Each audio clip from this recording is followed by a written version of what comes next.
Here, sir. In here. Oh, desolation. There's a snake. He's harmless. Let him go. The last creature left alive here. Table's laid for dinner. Food still on the plates. Aye, no one to eat it now. Oh, that pretty woman. I suppose the child too. I heard there was a child, though no one ever saw her. What do we do now? Check that the bodies have been taken away. Lock up. But there's not much we can do. Look around, sir. I suppose we ought. Barney! There's a child here. Mercy, who is she? I'm Mary Lennox. I have called and called, but nobody has come. It's the child no one ever saw. She's actually been forgotten. Why was I forgotten? Why does nobody come? Poor little kid. There is nobody left to come. But where is my Aya? I think we'd better take her to the English clergyman and his wife. Then someone will have to decide what's to become of her. Mary, you can't stay here alone. We'll take you to some very nice people who have children of their own. Now, don't be frightened. I'm not in the least frightened.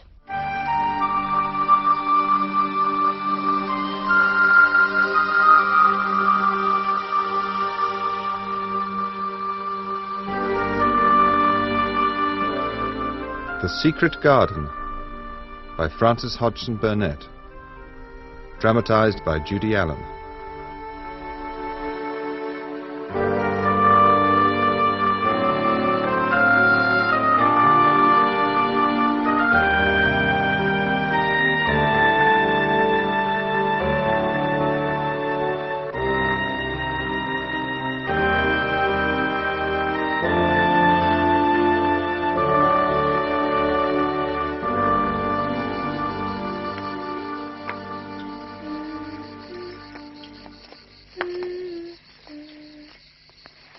Now there's stones for a path, and there's scarlet hibiscus blossoms for the flower bed. What are you doing? I'm making a garden. You're not allowed to. You don't belong here. Go away. My mother doesn't want you here. She doesn't like you. Then I don't like her. You haven't got a mother. She's dead. Everyone in your house is dead. Leave me alone. Why don't you put a heap of stones there and pretend it's a rockery? There, in the middle. Go away! I don't want boys! Go away! You're going to be sent home at the end of the week, and we're glad. I'm glad too. Where is home? She doesn't know where home is. It's England, of course. You are going to your uncle, Mr. Archibald Craven. I don't know a thing about him. Mr. Craven lives in a great big old house in the country. He's a monster, and everybody's frightened of him. I don't believe you. Mistress Mary, quite contrary, how does your garden grow? With silver bells and cockle shells and marigolds all in a row. Mistress Mary... It is good of you to let Mary travel with you. I hope she won't be a trouble to you. I'm sure she won't. It's too long a voyage for a child to take unaccompanied. She's such a plain child, and her mother was such a pretty creature. It's very sad now that poor beautiful soul is gone, to remember that many people never knew she had a child at all. Where am I to take her when we reach England? Mr. Craven is sending his housekeeper, Mrs. Medlock, to meet her off the boat. Mrs. Medlock? I believe the child will be glad to get away from my brood. It will be her first time in England, I imagine. Yes. I wonder what they'll make of her.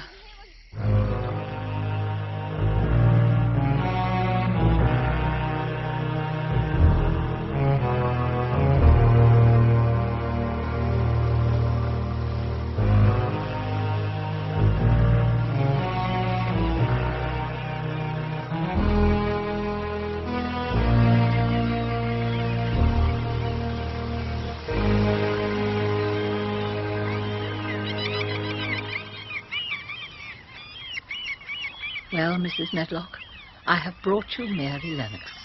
She's the child sitting on her luggage over there, waiting. And we'd heard her mother was a beauty. She hasn't handed much of it down, has she, ma'am? Perhaps she will improve as she grows older. Children alter so much. She'll have to alter a good deal. And there's nothing likely to improve a child at Misselthwaite Manor, if you ask me. She has been through a tragedy. You know I expect about the cholera. We heard her mother died of it, and... Her father, too. And her ayah, and most of the other servants. Oh, it was a terrible business. That's why Mr. Craven said he would take the child. Not that he's likely to trouble much about her. He never troubles about no one. She can be a difficult child. But then she has had a difficult time staying with the clergyman's family. I don't stand no nonsense from young ones. Come along now, Miss Mary. We've a long journey to take, all the way to Yorkshire.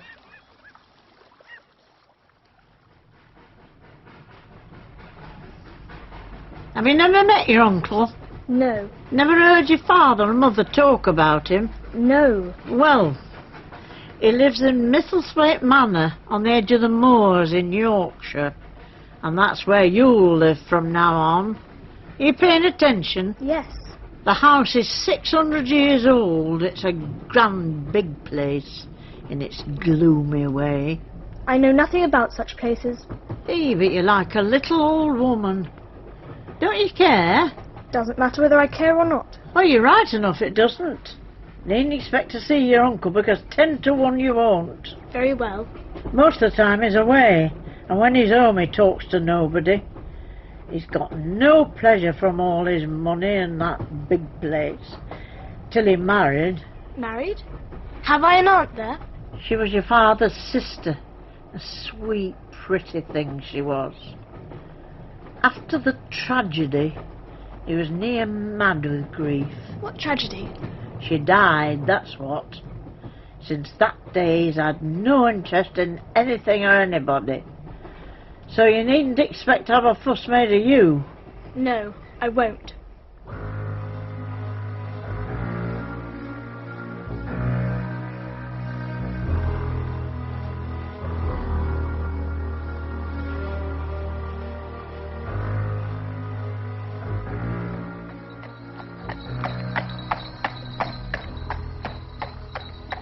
Where are we going now? We must drive across the moor to the manor. What is a moor? If you want to know what a moor is, look out of the window. It's hard to see in the dark. It's not the sea, is it? No, not it. It's just miles and miles of wild land. Sounds like the sea. That's just the wind blowing through the bushes. I don't think I like it. It's a wild, dreary place, to my mind, though there's plenty that do like it. I don't like it. See that bit of light twinkling over there? I think so. That's the light in the lodge by the gates. We shall be at the house in a bit.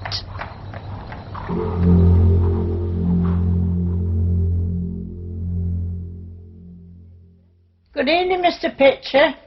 I'll have her trunk brought in presently. You were to take her to her room. He doesn't want to see her. He's going to London in the morning. As long as I know what's expected of me. What's expected of you, Mrs. Medlock, is that you make sure he's not disturbed and doesn't see what he doesn't want to see. Come along, Mary Lennox. There's hundreds of rooms in this house, and there's 2 staircases and more corridors than you'll ever have seen before. What is in all those rooms? They're nothing to do with you. You'll see the gardens tomorrow. But when you're in the house, don't go wandering and poking about. Mr. Craven won't have it. I shall not want to go poking about. Now, this room and the next are where you'll live. See, the fire's been lighted and your supper's on the table. I'm not hungry. Nonsense. Now you must keep to these 2 rooms, except if you're going right outside into the garden. Don't you forget that. Very well.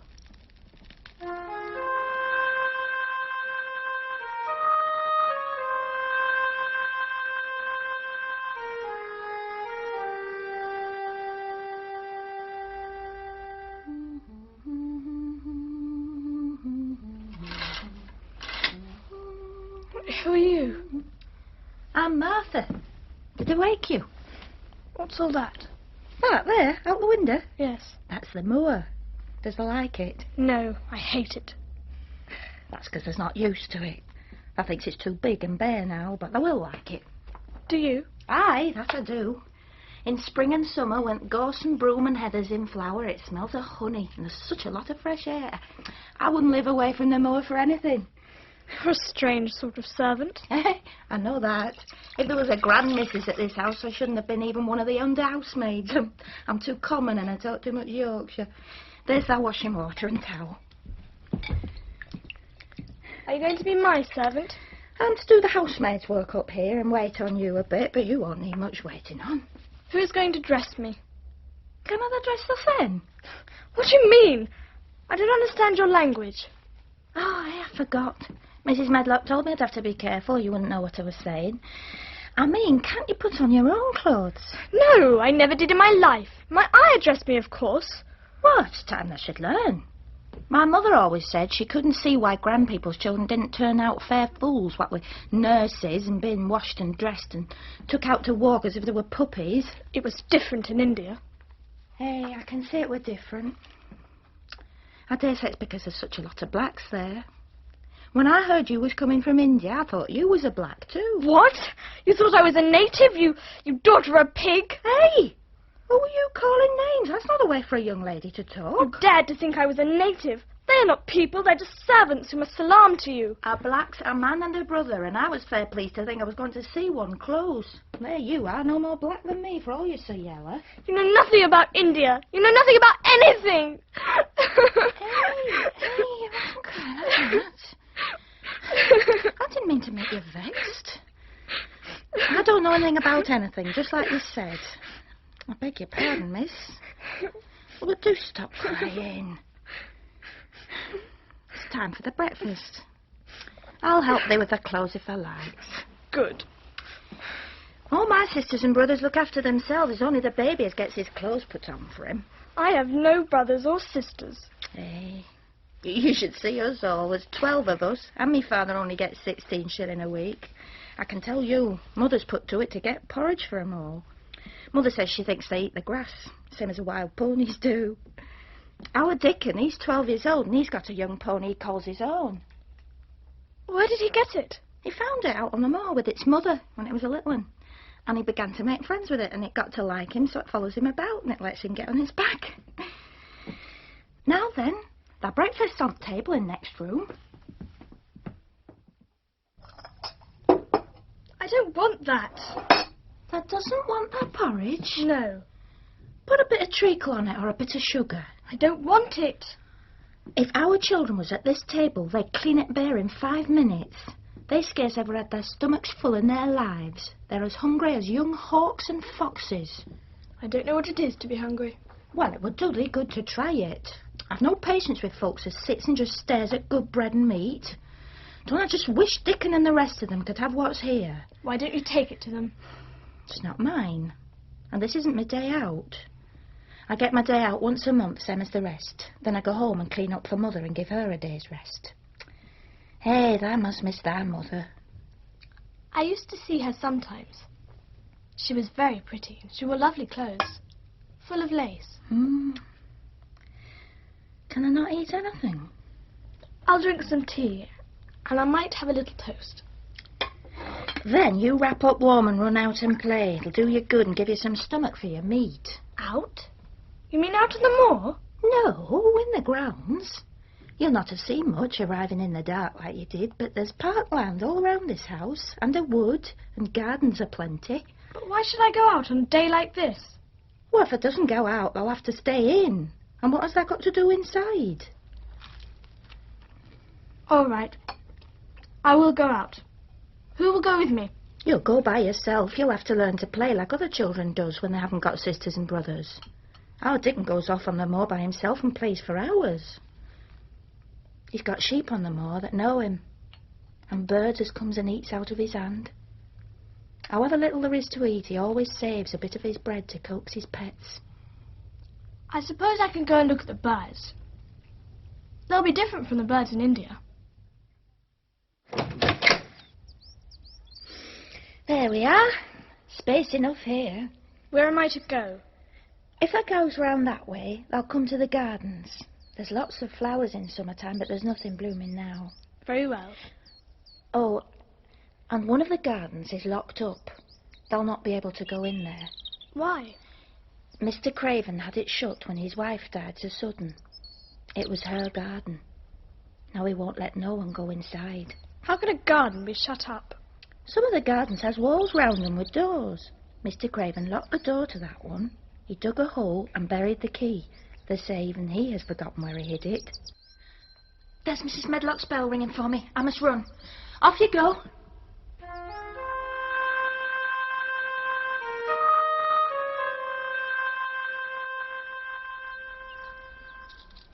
It's all so grey.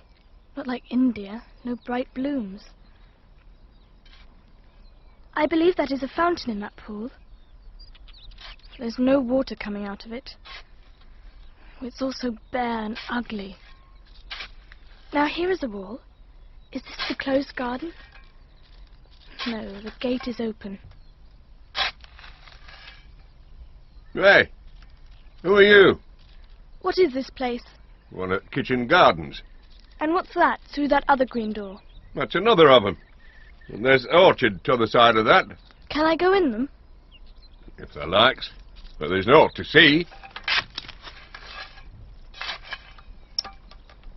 If Mr. Craven liked his wife so much, why did he hate her garden? Why would he lock it and bury the key? I wonder if I shall ever see him. If I do, I won't like him, and he won't like me.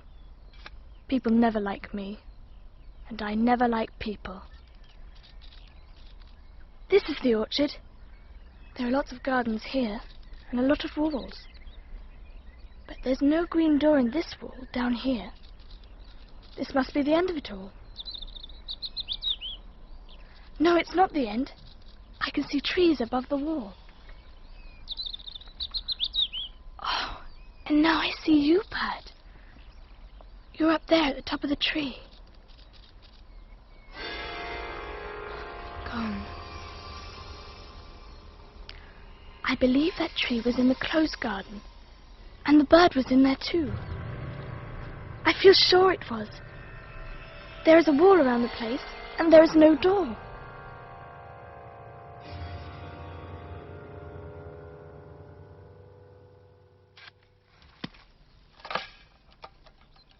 I've been into the other gardens. There were nothing to prevent thee. I went into the orchard. There were no dog at the door to bite thee. There was no door into the other garden. What garden? The one on the other side of the wall. There were trees in there. I saw the tops of them. A bird with a red breast was sitting on one of them, and he sang. Yeah, well... Ah, here he is. Oh, yes, that's him. That is him, isn't it? Where has there been, the cheeky little beggar? What kind of bird is he? Doesn't thou know? He's a robin redbreast. They're the friendliest, curiousest birds alive. Watch him pecking about there at that molehill, searching for worms and looking round at us now and again. He knows we're talking about him. Will he always come when you call him? Aye, that he will. He gets lonely. I'm lonely. Got the little wench from India? Yes. Yeah, no wonder they're lonely. They'll be lonelier before there's done. What is your name? Ben Weatherstaff. I'm lonely myself, except when he's with me, pecking round for worms. He's the only friend I've got. I have no friends at all. I never had. My ayah didn't like me, and I never played with anyone. Ah, thou and me are a good bit alike. We was wove out at same cloth. We're neither on us good looking, and we're both of us as sour as we look, I'll warrant. Yeah, there he goes. Up to the treetop for a better view on us. What did you sing like that for? He's made up his mind to make friends with her. Dang me if he hadn't took a fancy to thee. To me? Or would you make friends with me? Would you? Yeah. Yeah, they said that as nice and human as if there was a real child instead of a sharp old woman. They said it almost like Dickon talks to his wild things on the moor. Do you know Dickon? Oh, everybody knows him. Very blackberries and heather bells knows him. I'll warrant foxes shows him where the cubs lies. And the skylarks doesn't hide the nests from him. He's flown over the wall. He's flown into the orchard. I can still see him. Now he's flown across the other wall. He's flown into the garden where there is no door. Yeah, he lives there.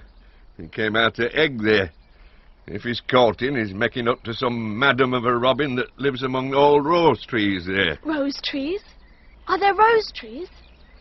There was, 10 years ago. I should like to see them. Where's the green door? There must be a door somewhere. There was, 10 years ago. But there isn't now. None as anyone can find, and none as is anyone's business. Now, don't be a meddlesome wench and poke your nose in where it's no cause to go. Get your gun and play.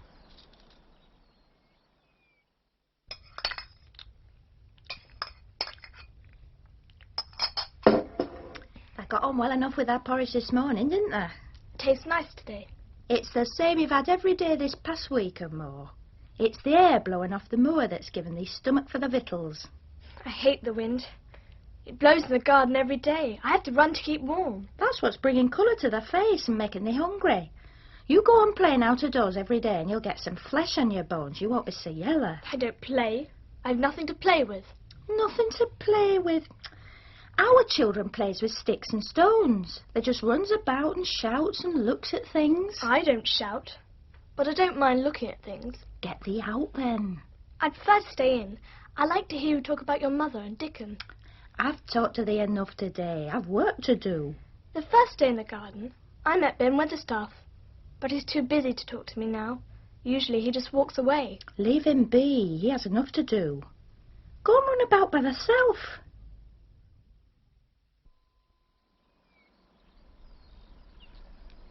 Ben Weatherstaff hasn't been busy on this path.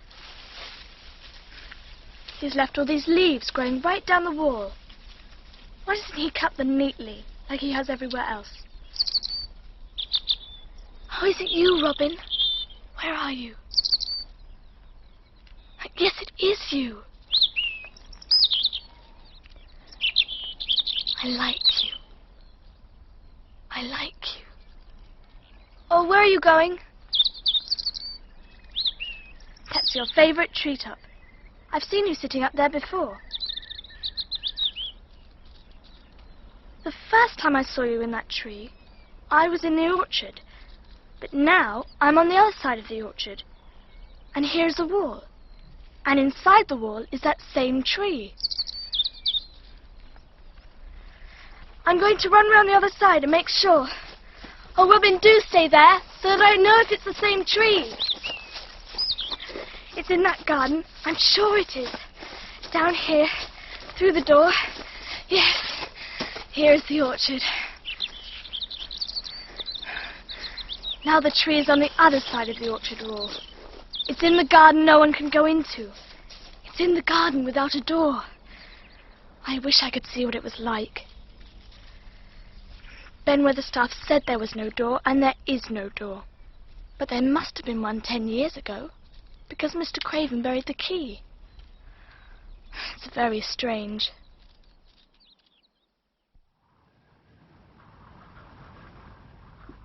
That got on as well with our supper as they did with the breakfast this morning. Must you go? I'm supposed to take your tray to the kitchen. Stay and talk to me. Hey, I'd rather be here with thee than down in the servants' hall. It's dull down there, and I miss Dickon and all the other children. Martha, why did Mr. Craven hate the garden? Aren't thou thinking about that garden yet? That was just the way with me when I first heard about it. Why did he hate it? It's cosy by this fire. Listen to the wind wuthering round the house. You could bear stand up on more if you was out on it tonight. But why did he hate it? Mrs. Medlock said it's not to be talked about. There's lots of things in this place that's not to be talked of. That's Mr. Craven's orders. But you know the story, don't you, Martha? Oh, I won't tell anyone you've talked about it. But for the garden, he wouldn't be like he is. It was Mrs. Craven's garden that she had made when first they were married. She just loved it. Her and Mr. Craven used to tend the flowers themselves. None of the gardeners was ever let to go in. Him and her used to go in and shut the door and stay there hours and hours, reading and talking. And there was an old tree with a branch bent like a seat, and she made roses grow over it, and she used to sit there. But one day, when she was sitting there, the branch broke, and she fell on the ground. She was hurt so bad that next day she died. The doctors thought he'd go out of his mind and die too. That's why he hates it. No one's never gone in since, and he won't let anyone talk about it. That's the saddest story I've ever heard.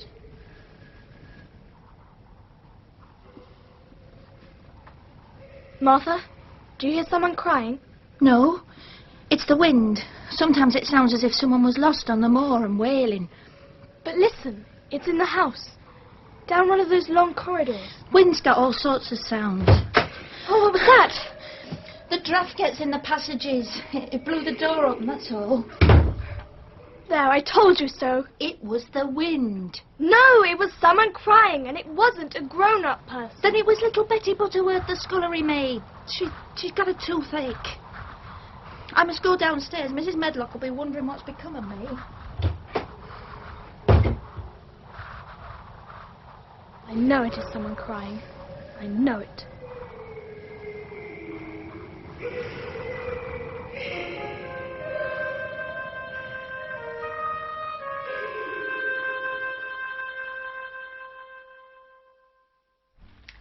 There, Miss Mary, there's the fire lit for you.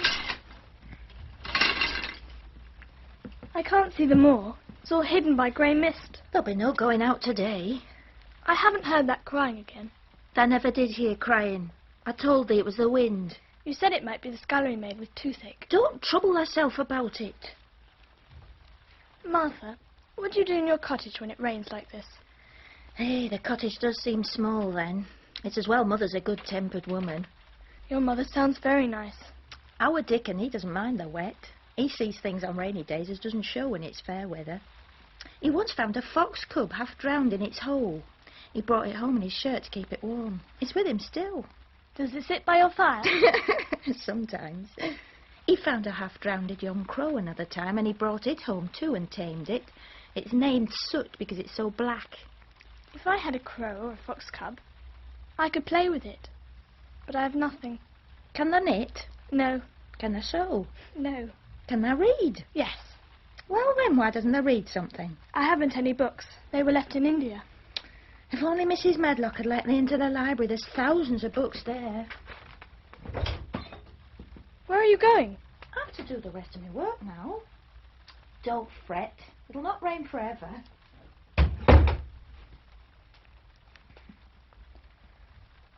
I will go and find the library myself.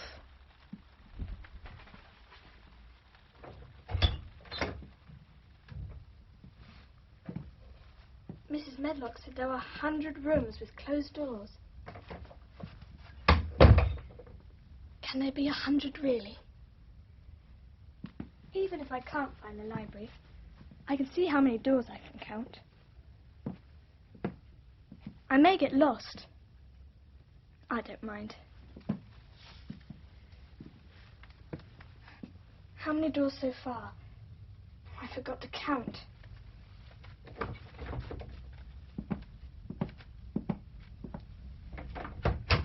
This one isn't locked.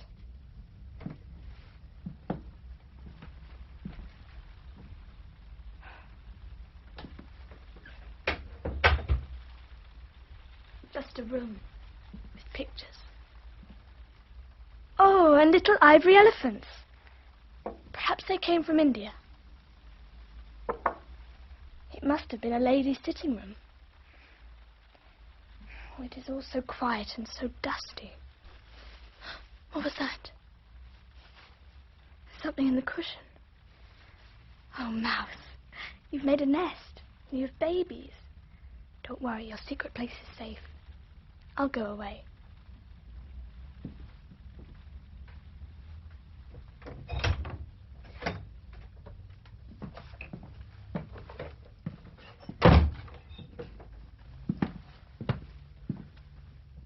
These are not the stairs I came up.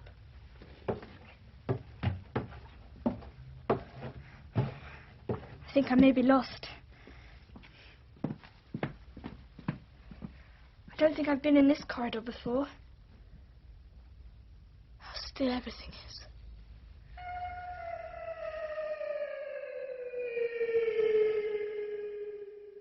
Well, it's nearer than it was last night.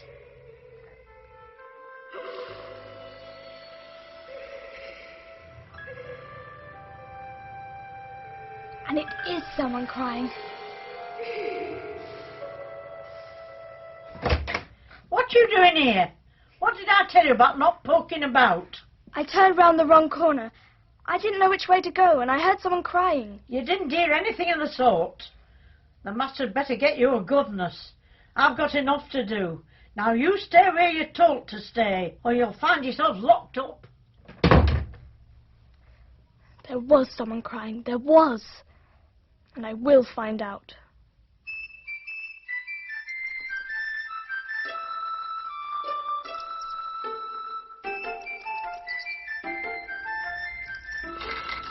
Art thou awake? Look at the moor. Aye, the storm's over for a bit. Now, I've got my breakfast into the room all ready. It's my day out and I'm going home. Hey, I'll be glad to see Mother. I like your mother.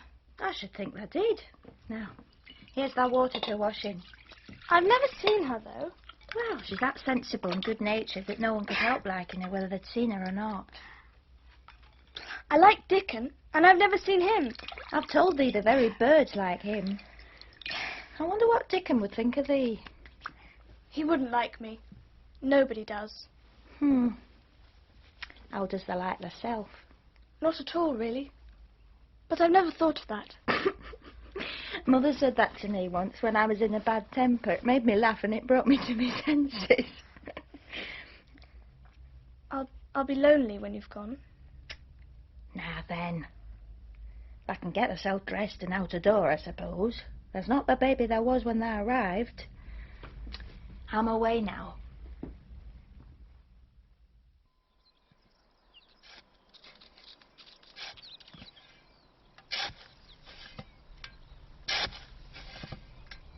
Stone Weatherstaff, are you busy? Springtime's coming. Can I smell it? I smell something nice and fresh and damp. Ah, that's the earth, in a good humour, making ready to grow things. It doesn't look as though it's doing anything. It flower gardens out there, things will be stirring down below at dark. You'll see bits of green spikes sticking out at the black earth after a bit. They'll push up a little bit this day, a little more the next. You watch 'em. I'm going to. Oh, here's the robin. Do you think he remembers me? Remembers, eh? He's never seen the little wench here before. He's bent on finding out all about thee. Are things stirring down below in the dark in that garden where he lives? What garden? The one where you said the old rose trees are. Yeah. Is it all dead? Or will flowers grow up there in the summer? Ask him. He's the only one as knows. There, he's off. He's seen enough of you for one day. And so have I. I'm not to ask about the shut-up garden. I'm not to look in rooms. And I'm not to ask about the crying. I like that garden, even though I've never seen it. And I like Dickon and Martha's mother, though I've never seen them either. And I like Martha, and I like the robin. That seems a good many people to like. Oh, Robin, I think you're following me. Are you looking for worms? Would you like me to kick the earth away a bit for you? Or there is something here, but it isn't anything for you to eat. It's just a rusty iron ring. Wait, it's attached to something. It's an old key. Perhaps it's been buried for 10 years. Perhaps it's the key to the garden. What use is a key without a door?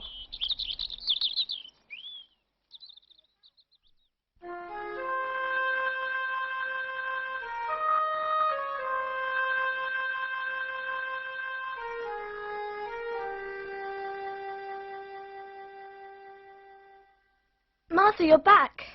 Mrs. Medlock had to get me up this morning. She let me sleep over at home. What did you do at your cottage? Mother and I got all the washing and cleaning out the way, and there was a good fire and a smell of baking. And Dickon, he said our cottage was good enough for a king to live in. Then in the evening, Mother and I did the mending, and I told them about you. They wanted to hear all about India and all about the ship you came in. I couldn't tell them enough. Would they like to hear about riding on elephants and camels? My word, I should think they would. And about officers going to hunt tigers? It would send them clean off their heads. Did Dickon and your mother really like to hear about me? Why, our Dickon's eyes nearly started out of his head. But my mother, she says, now, Martha, you just think how you'd feel in a big place like that, wandering about alone and no mother. You do your best to cheer her up, she says. And I said I would. You do cheer me up. I like to hear you talk. And what does thou think? I've brought thee a present. A present? A man was driving across the moor peddling odds and ends. And Mother, she says to me, Martha, thou's brought thy wages like a good lass, and I've got 4 places to put every penny, but I'm just going to take 2pence out of it to buy that child a skipping rope. And here it is. I've had it hid in the pocket of my apron. Oh, your mother's very kind. But what's it for? What's it for? Does that mean they've not got skipping ropes in India, for all they've got elephants and tigers? Just watch me. 1, 2, 3, 4, 5. I've skipped as much as 500 when I was 12. But I wasn't as fat then as I am now, and I was in practice. Oh, do you think I could ever skip like that? Yeah, you just try it. Come out of the way of that flower pot, though. That's it. Come on, you got to turn the rope. That's it. I'm not very clever at it. If you practice, you'll get better.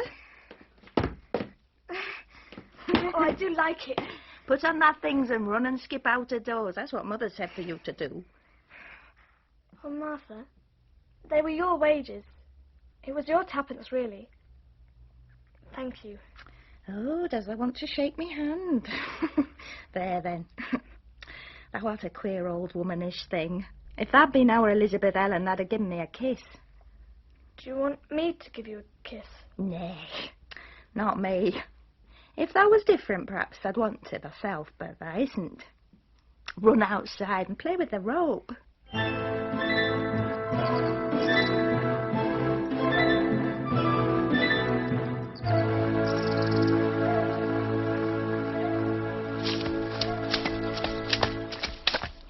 $17, $18, $19, $20. Well, upon my word, That skipped right into the cheek. I've never skipped before. I wouldn't have believed I could do it at all. I can only go up to 20. Just see out Robin Redbreast watching me. He's never seen a skipping rope before. He followed after me yesterday. He'll be at it again today. He'll be bound to find out what skipping rope is. 1, 2, 3, 4, 5, 6. Hello, Robin. You did follow me. You showed me where the key was yesterday. It's still in my pocket. I can feel it every time I skip. You ought to show me the door today, but I don't believe you know where it is. Oh, don't fly away. Have I vexed you?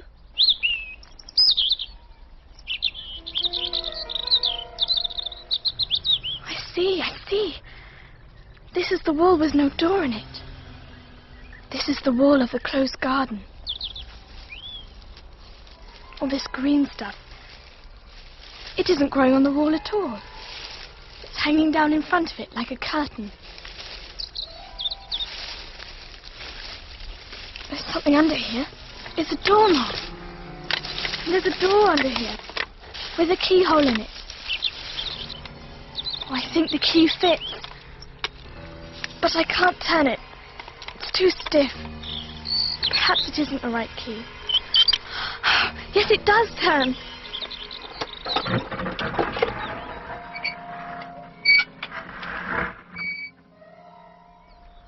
I found it. This is the closed garden. How still it is. How still. I'm the first person who has spoken in here for 10 years.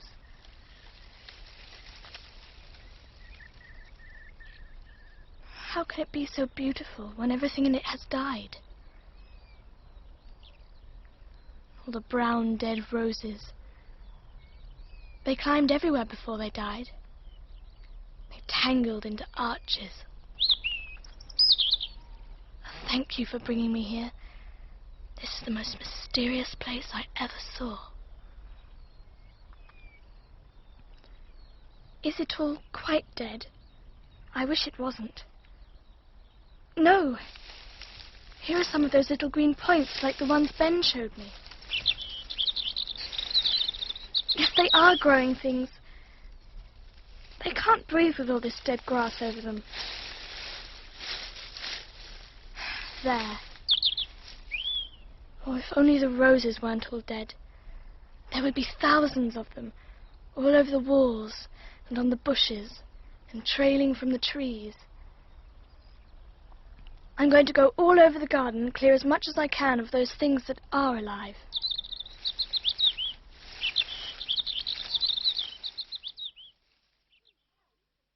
Two helps a dinner, eh? Mother will be pleased when I tell her what the skipping rope's done for thee. Martha, today I found some white roots that look like onions. What are they? They're bulbs. The little ones are snowdrops and crocuses. The big ones are narcissus and daffodillies. The biggest of all is lilies and purple flags. Dickon's got a whole lot planted in our bit of garden. Does Dickon know all about them? Our Dickon can make a flower grow out of a brick wall. Mother says he just whispers things out of the ground. Martha, I wish I had a little spade. Aren't they going to take to digging now? This is such a big, lonely place. I thought if I had a spade, I could make a little garden somewhere. There now, Mother said they should give you a bit of garden for yourself. Your mother understands a lot of things, doesn't she? Well, it's like she says, a woman as brings up 12 children learns something besides her ABC. Martha, how much would a little spade cost? Well, at Thwaite Village, I saw a little garden set with a spade and a rake and a fork for 2 shillings.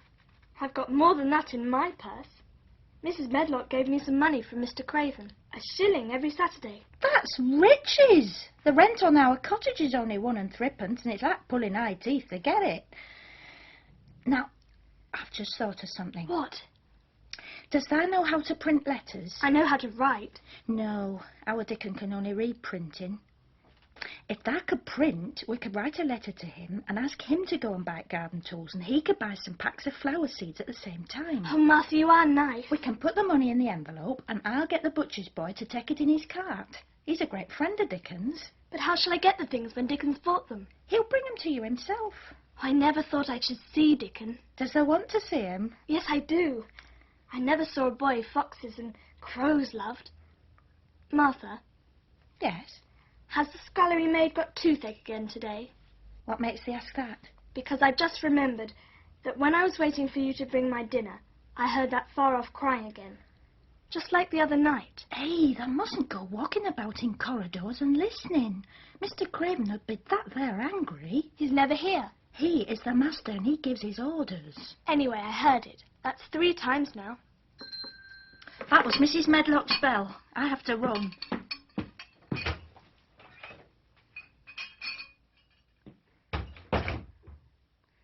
This is the strangest house anyone's ever lived in.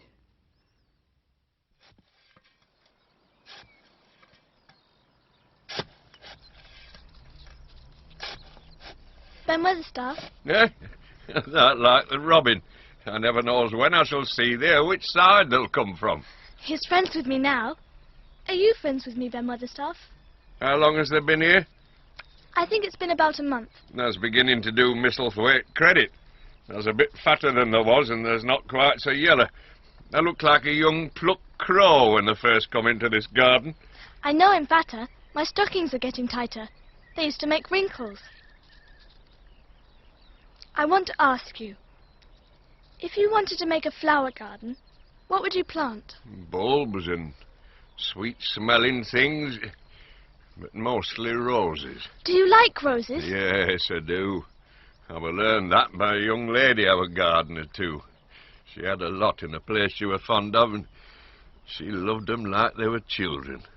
I've seen her bend over and kiss 'em.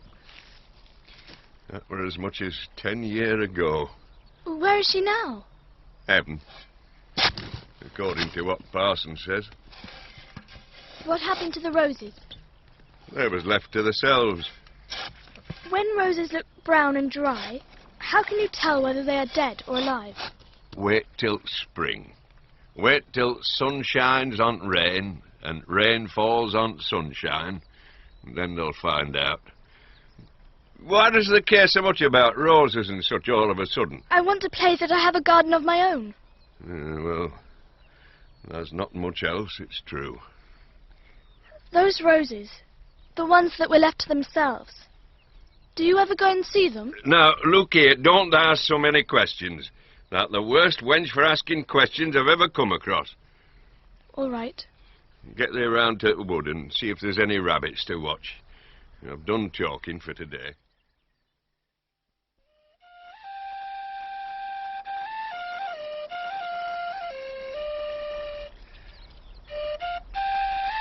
Brown squirrel is listening, and 2 rabbits.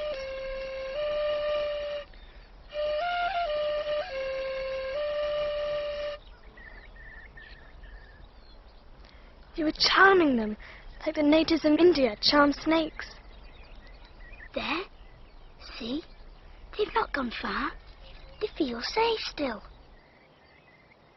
I'm Dickon, and I know that, Miss Mary. Did you get Martha's letter? That's why I come. Look, I've got the garden tools and all the seeds. Will you show them to me? Aye, of course.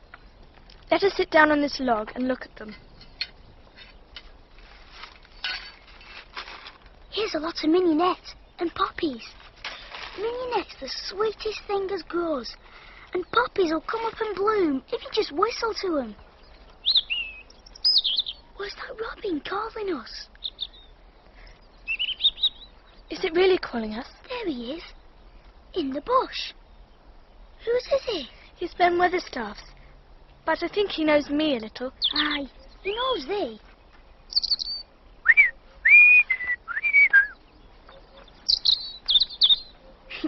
He tells me he's a friend of yours. Do you understand everything a bird say? I've lived on the moor with him till I think I'm one of them. Will these grow for me? I know nothing about gardening. I'll plant them for thee myself. Where is the garden? Why... Oh, dear. There's got to be a garden, hasn't there? Could you keep a secret if I told you one? It's a great secret. I don't know what I should do if anyone found out. I believe I should die. If I couldn't keep secrets, there'd be no safe on the moor. Aye, I can keep secrets. Well, I've stolen a garden. Nobody wants it. Nobody takes care of it. Nobody ever goes into it. Nobody has any right to take it from me when I care about it and they don't. They'll let it die or shut up by itself. Hey. I found it myself, and I got into it. I was only like the robin. They wouldn't take it from the robin. Where is it? Come with me, and I'll show you.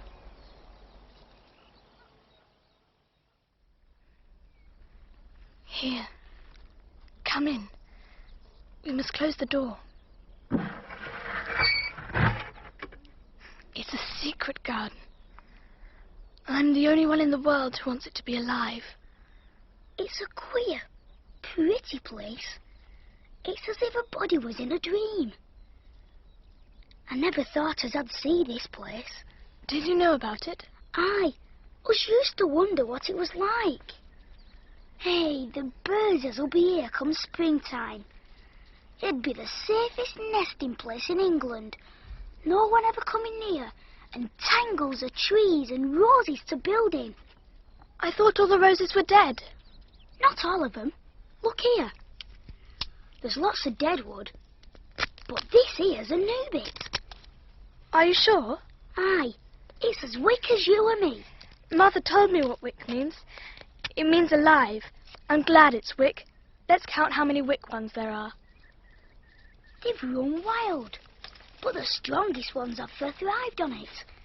They've growed and growed and spread till there's a wonder. See here. A body might think this was dead wood. It's not, though. There. Yes, I see. When it looks a bit greenish and juicy like that, it's wick. When the inside is dry and breaks easy, like this here piece, it's done for. If the old wood's cut off, there'll be a fountain of roses here this summer. Here. Now, use the new fork and loosen the earth. That's it, aye.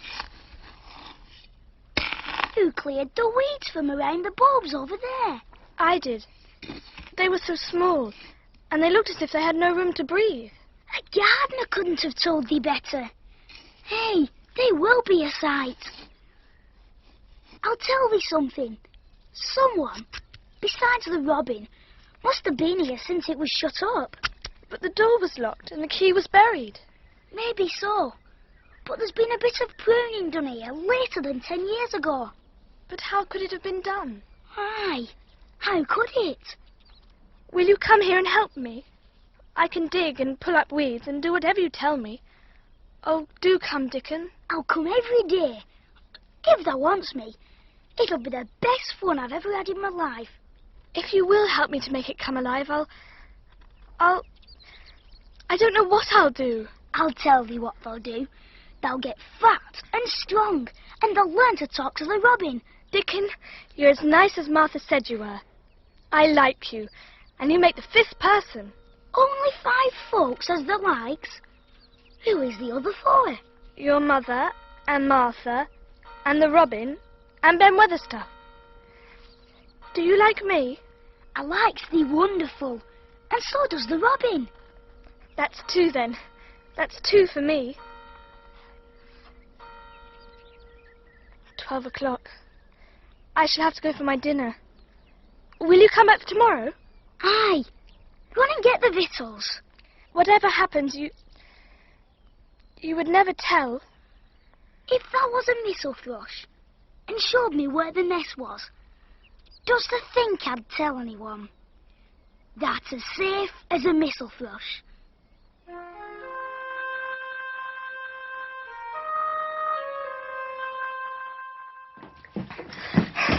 Here's that dinner. That's late. Where's that been? I've seen Dickon. I've seen Dickon. I knew he'd come. How does she like him?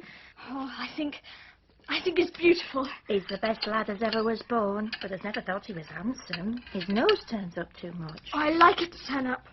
Where will I plant the seeds? How do you know he brought seeds? He'd be sure to. He's such a trusty lad. If I was you, I'd ask Ben Weatherstaff to find you a corner. Don't go troubling the head gardener. He's too grand, Mr. Roach is. If it was out of the way and no one wanted it, no one could mind me having it, could they? There wouldn't be no reason. You wouldn't do no harm. Now, I've got something to tell you. Mr. Craven came back this morning, and I think he wants to see you. Why? He didn't want to see me when I first came. Mrs. Medlock says it's because of Mother. She made bold to stop him when he passed through Thwaite Village, and she said something that has put him in mind to see you before he goes away again. Martha, is he really a monster? That's not a way to talk. He's thy uncle and thy guardian. It's what someone said of him when I was in India.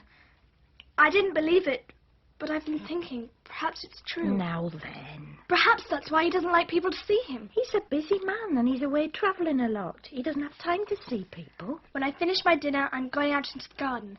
If I'm not here, I expect he will forget about me. Martha, Yes, Mrs. Medlock? her hair's rough. Go and help her brush it and slip on her best dress. Make her neat for Mr. Craven. Hurry with her, Martha. We're to go directly.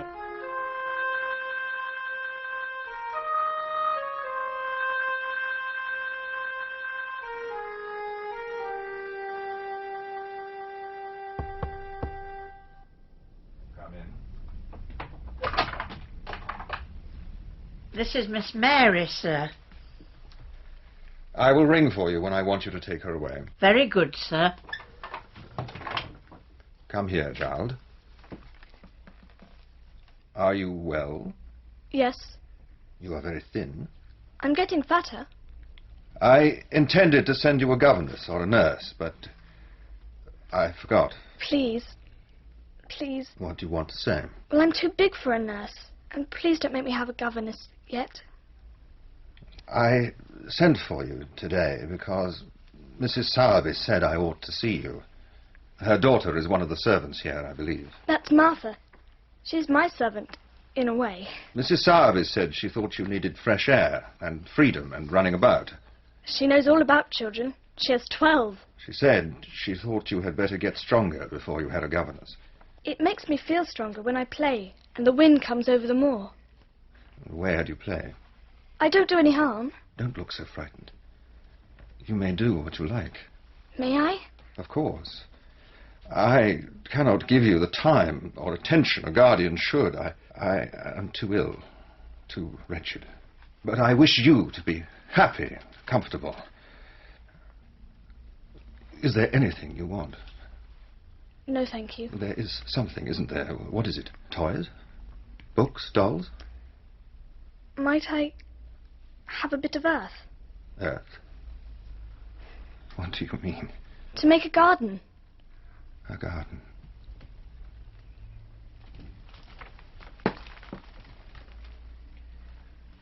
You remind me of someone else who loved gardens and things that grow. You can have as much earth as you want. There. I have rung for Mrs. Medlock to take you away. When you see the bit of earth you want, take it, child, and make it come alive. May I take it for anywhere, if it's not wanted? Anywhere. Goodbye. I shall be away all summer. Yes, sir? Mrs. Medlock, now I have seen the child, I understand what Mrs. Sowerby meant. Give her simple, healthy food, and let her have liberty and fresh air. Thank you, sir. I'd always take Susan Sowerby's advice about children myself. Take Miss Mary away now. And send Pitcher to me. Martha, he says I may have my garden. He says I may have it where I choose. Hey, that's nice of him, wasn't it? Martha, he is really a nice man. Only his face is so miserable, and his forehead is all drawn together. He's a very unhappy man. And he's not a monster at all, only his shoulders are rather high and crooked. Tomorrow I shall tell Dickon. He's coming here again to help me plant the seeds. If Dickon helps thee, the seeds will grow like Jack's beanstalk.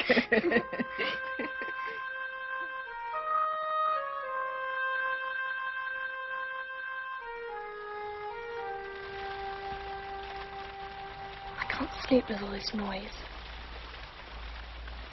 The rain is as contrary as I ever was. It came because it knew I did not want it. It sounds just like a person lost on the moor and wandering on and crying. It isn't the wind now.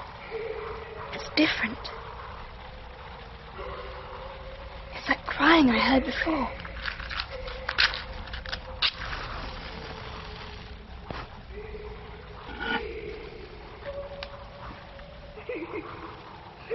I'm going to find out what it is. Everybody's in bed, and I don't care about Mrs. Medlock. I don't care. Are you a ghost? No, I'm not. Are you one? No. I'm Colin Craven. Who are you? I'm Mary Lennox. Mr. Craven is my uncle. He is my father. Your father? No one ever told me he had a boy. Come here. You are real, aren't you? Not a dream. I'll pinch you if you like, to show you how real I am. You seem to be real. Where did you come from? From my own room. I heard someone crying and I came to find out who it was. What were you crying for? Because I couldn't go to sleep. And because I'm like this always. Ill and having to lie down. Tell me your name again. Mary Lennox. Did no one ever tell you I had come to live here? They daren't. Why not? Because I should have been afraid you would see me. Oh, what a queer house this is. Everything is a kind of secret. Rooms are locked up, and the gardens are locked up. And you? Have you been locked up? No. I stay in this room because I don't want to be moved out of it. It tires me too much. Does your father come and see you? Sometimes, when I'm asleep. He almost hates me. Why? My mother died when I was born, and it makes him wretched to look at me. He thinks I don't know, but I've heard people talking. Have you been in this room always? Nearly always. I hate fresh air, and I hate people to see me and talk about me. If you don't like people to see you, do you want me to go away? No. Where did you live before you came here? In India. My mother died in the cholera, and my father too. Your father is my guardian, so I had to come here. I will show you something. Do you see that silk curtain hanging above the mantelpiece? Is it hanging over a picture? There is a cord at the side. Go and pull it.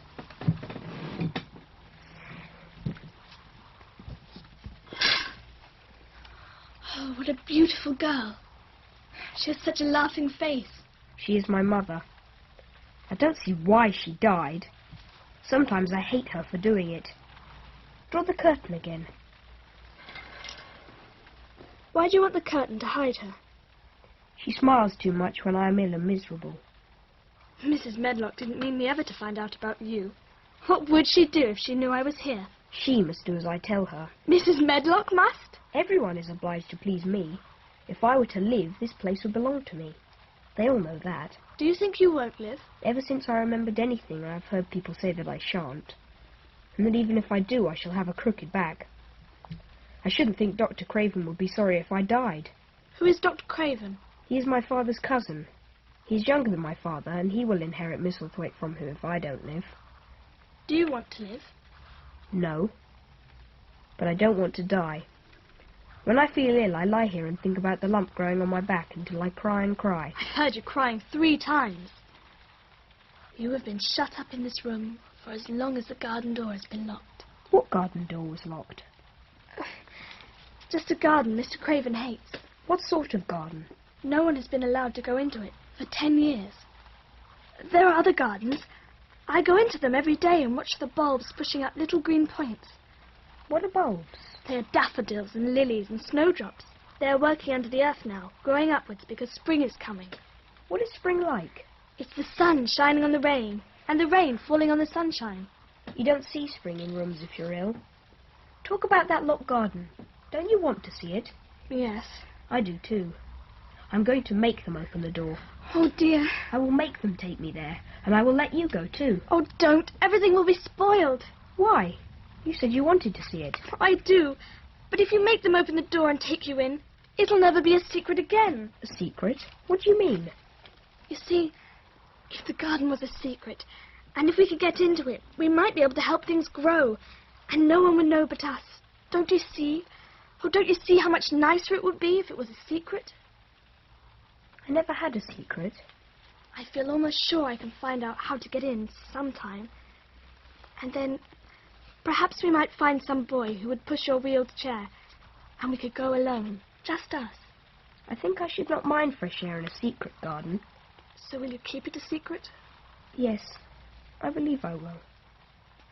I shall look every day for the garden door. Yes, you must. And you can tell me about it afterwards. Martha shall bring you to see me. Martha knew about you all the time? Yes.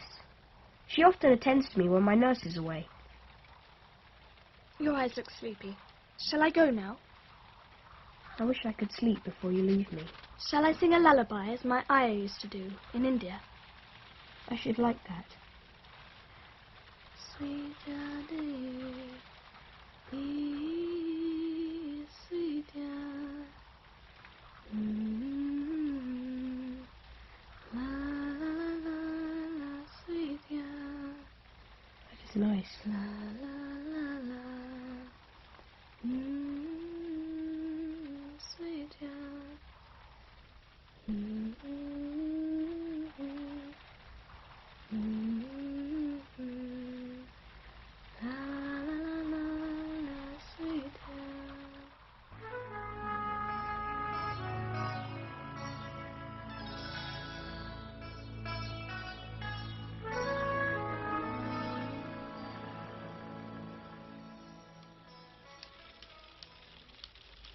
Horrid day again. Listen to the rain, Martha. Does they want me to sit with thee for a while? I can knit a stocking as well in the nursery as I can in servants' hall. I wish you would. What's the matter? Thou looks as if thou'd something to say. I have. I found out what the crying was. Thou hasn't. Never. I heard it in the night, and I got up and went to see where it came from. It was Colin. I found him. Hey, Miss Mary, thou shouldn't have done it. Thou shouldn't. I never told thee nothing about him. But if Mrs. Medlock finds out, I shall lose my place. And what'll Mother do? You won't lose your place. He says Mrs. Medlock has to do what he pleases. Thou doesn't know what he's like when anything vexes him. When he's in a passion, he'll fair scream with hysterics just to frighten us. He wasn't vexed. He let me see his mother's picture, and before I left, I sang him to sleep. I can scarce believe thee. It's as if I'd walked straight into a lion's den. He won't let strangers look at him. I looked at him all the time, and he looked at me. We stared. And does that mean to say he was nice to thee? I think he almost liked me. Then thou must have bewitched him. What is the matter with him, Martha? Nobody knows for sure. Mr. Craven near went off his head when he was born. It was because Mrs. Craven died, like I told you. He wouldn't set eyes on baby. He just raved and said it'd have a crooked back like his and it had better die. Has Colin got a crooked back? He didn't look as if he had. He hasn't yet. But they was afraid his back was weak, and they've always kept him lying down and not letting him walk. One day a big doctor came from London, and he said there'd been too much medicine and too much letting him have his own way, but it made no difference. I think he's a very spoilt boy. He's the worst young nowt as ever was. Though he has had more than his share of real illness. He's had rheumatic fever and typhoid, and he's had coughs and colds that have near killed him. Do you think he will die? Mother says there's no reason why any child should live that gets no fresh air and doesn't do nothing but lie on his back and think of illness. I wonder if it would not do him good to go out in the garden and watch things grow. One of the worst fits he ever had was one time they took him out, and a new gardener, as didn't know the rules, looked at him curious. He threw himself into a passion and cried himself into a fever. If he ever gets angry with me, I'll never go and see him again. He'll have thee if he wants thee. I may as well know that from the start. That Bell'll be the nurse wanting me to stay with him for a bit. Oh, I hope he's in a good temper. Well, I'm not in a very good temper. There's nothing at all to do here when it rains. I may go and visit the mouse and her babies again. Miss Mary, come with me quickly. Where to? Master Colin has sent me to fetch thee. That has bewitched him.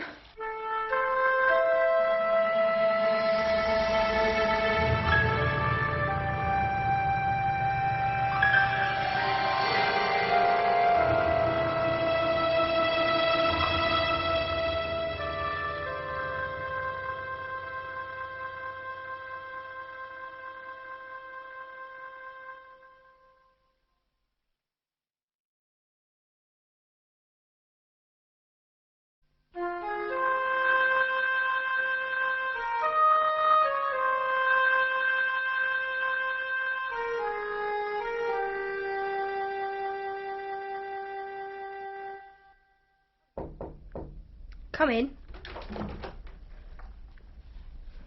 I've been thinking about you all morning. I've been thinking about you too. You don't know how frightened Martha is. She thinks Mrs. Medlock will send her away because of this. Martha, have you to do what I please, or have you not? Everybody has, sir. Well then, if I order you to bring Miss Mary to me, how can Medlock send you away because of it? Please don't let her, sir. I'll send her away if she dares to say a word about such a thing. Thank you, sir. I'll take care of you. Now, go away. Thank you, sir. Why do you look at me like that? What are you thinking about? I'm thinking about two things. Once in India, I saw a boy who was a Rajah. He had rubies and emeralds and diamonds stuck all over him. He spoke to his people just as you spoke to Martha. Everybody had to do everything he told them in a minute. I think they would have been killed if they hadn't.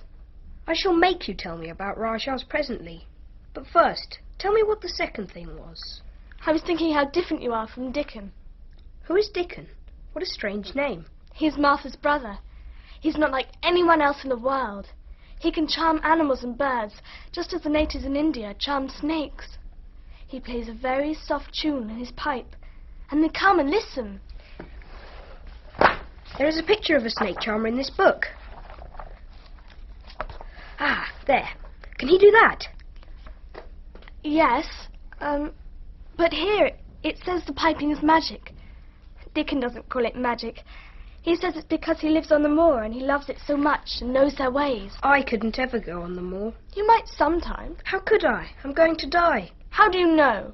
They're always whispering about it. They wish I would too. If they wished I would, I wouldn't. Did the Grand Doctor from London say you were going to die? No. He said the lad might live if he would make up his mind to it. I'll tell you who would help you make up your mind to it. I believe Dickon would. He knows all about eggs and nests and where foxes and badgers and otters live. And he can talk to Ben Weatherstaff's robin. Who's that? Ben Weatherstaff is one of the gardeners. He talks to the robin in English. But Dickon talks in bird language, and the robin understands him. I believe I shouldn't mind Dickon looking at me. He's a sort of animal charmer, and I'm a boy animal. Why don't you like to be looked at? Because people stare and say, poor child. It's because I'm thin and ill. I was thin when I first came here, but now Martha says even my hair is getting fatter. Once a lady patted my cheek and said, poor child, and I screamed out loud and bit her hand. She was so frightened she ran away. She thought you'd gone mad like a dog. Why didn't you scream and bite me when I first came in? I thought you were a ghost, or a dream. You can't bite a ghost or a dream, and they don't care if you scream. I'm not a ghost, I'm your cousin. Oh, Lord. What is all this? Oh, Dr. Crane, sir. I don't know how it's happened. This is my cousin, Mary Lennox. I asked her to come and talk to me. I like her. Mrs. Medlock? Oh, sir, I don't know who told her. There's not a servant in the place that'd dare talk. Nobody told her anything. She heard me crying and found me here. I'm glad she came. Now then, my boy, how is your pulse? Yes. I see. I'm afraid there's been too much excitement. Excitement is not good for you. I should be excited if she kept away. She makes me better. Martha must bring up her tea with mine. He does look rather better, sir. But he looked better this morning before she came into the room. She came into the room last night. She stayed with me a long time. She sang an Indian song to me, and it made me go to sleep. I was better when I wakened up. I wanted my breakfast. I want my tea now. He should not talk too much, young lady. I was talking too. You must not forget that you are ill, my boy. You must not forget that you tire easily. I want to forget it. She makes me forget it. That's why I like her. Here's Martha with your tea.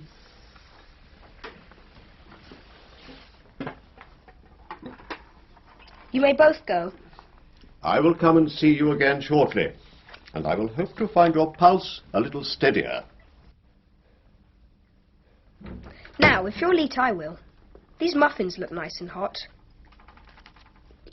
Tell me about Rajah's.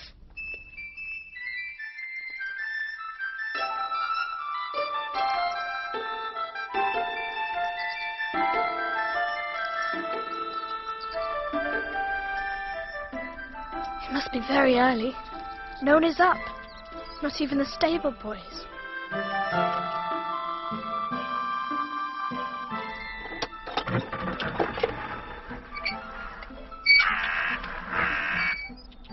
Oh, what bird are you? Why are you staring at me? I hope you're not going to stay in the garden with me.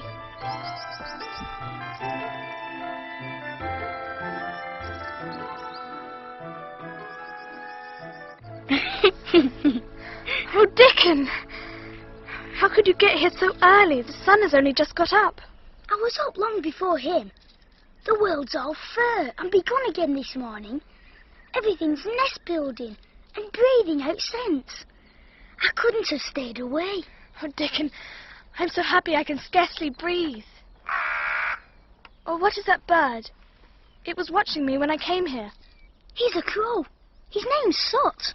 He's quite large. He's been with me since he was a young un. No need to fear him. He doesn't fear thee. He sees I trust thee. And look, here. See the crocuses? All in bloom, purple and orange and gold. They came up because I cleared the spaces, didn't they? Oh, Dickon, I helped them, and they are beautiful. What was that flew by? Us munnot scarce breathe. It's Ben Weatherstaff's robin, building his nest in that corner. Is it all right if we sit on the grass here? Aye, but us mustn't seem as if us was watching him too close. What about Soot? He won't bother him, but us must try to look as if us was trees and bushes. I'm not sure I know how to, but I shouldn't be surprised if you put out branches and green leaves. It's part of springtime, this nest building is. They've got their way of doing things, and a body had better not meddle. You can lose a friend in springtime if you're too curious. If we talk about him, I can't help looking at him. You'll like it better if us talks of something else. There is something I want to ask you. Go on, then. Do you know about Colin? Aye? I've been to talk to him every day this week, while it was wet and I couldn't come here. He says I'm making him forget about being ill and dying. I'm glad of that. I'm right down glad.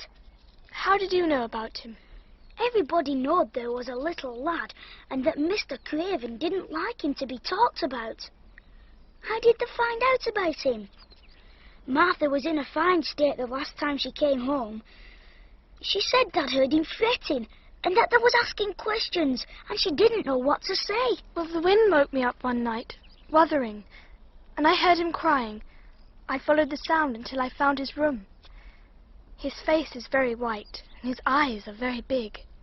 They say as Mr. Craven can't bear to see him when he's awake because his eyes is so like his mother's. Do you think Mr. Craven wants him to die? No, but he wishes he'd never been born. He's afraid he'll look at him someday and find his back is crooked. Colin is afraid of that himself. He's afraid he'll find a lump growing on his back. No lad could get well has thought of them sort of things. When first we got in this garden, It seemed like everything was grey. Look around now and tell me if that doesn't see a difference. The grey wall is changing. It's as if a green mist were creeping over it. Aye, and it'll be greener and greener till all the grey's gone. And look at these buds. There's going to be apple blossoms and cherry blossoms overhead, and peach and plum trees in bloom against the walls. And there will be flowers among the grass. But there's a lot to do. I won't go and see Colin this afternoon. I'll come straight back here after dinner and work while it's still light. Have you noticed how the robin and his mate has been working while we've been sitting here? Look at him, perched on that branch, wondering where it'd be best to put that twig.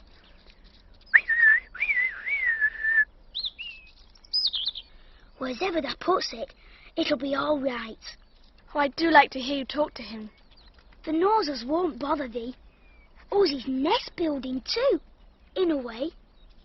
Can I guess what I'm thinking? I know it's something nice. I believe it's something about Colin. I'm thinking that if he was out here, he wouldn't be watching for lumps to go on his back. He'd be watching for buds to break on the rose bushes, and he'd likely be healthier. Could us ever get him in the humour to come out here in his carriage? I've been wondering that myself. It'll be good for him, I'll warrant. Us'd not be thinking he'd better not have been born. Us'd just be two children watching garden grow, and he'd be another. He says he hates going out of doors, but he likes to hear about this garden because it's a secret. I haven't told him yet that I know how to get in.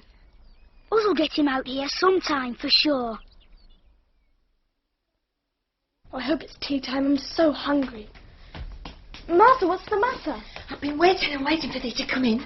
Thou must come to Master Colin's room at once. He's been sending for you and sending for you. Didn't you tell him I'd been busy in the garden until now? Aye, I did, and he was nigh going into one of his tantrums. Oh, quickly. There's been a nice to-do all afternoon to keep him quiet. Colin? Colin? Why didn't you come? I was working in the garden with Dickon. I won't let that boy come here if you go and stay with him instead of coming to talk to me. If you send Dickon away, I'll never come into this room again. You'll have to if I want you. I won't. They'll make you. They shall drag you in. Shall they, Mr. Roger? They may drag me in, but they can't make me talk when they get me here. You're selfish. What are you? You're the most selfish boy I ever saw. I'm not as selfish as your fine Dickon is. He keeps you playing in the dirt when he knows I'm all by myself. He's nicer than any other boy that ever lived. He's like an angel. A nice angel. He's a common cottage boy off the moor. He's 1,000 times better than a common Rajah. I'm not as selfish as you because I'm always ill. And I'm sure there is a lump coming on my back and I'm going to die. You're not. You know I am. Everybody says so. You just say that to make people sorry. You're not allowed to talk to me like this. You'll make me have hysterics. Have them then. Then I'll die. I don't believe it. Get out of the room! You need not throw your pillow at me. I'm going and I won't come back. I was going to tell you all sorts of nice things. Dickon brought his crow with him and all the crocuses are in bloom. I was going to tell you all about them. Now I won't tell you a single thing.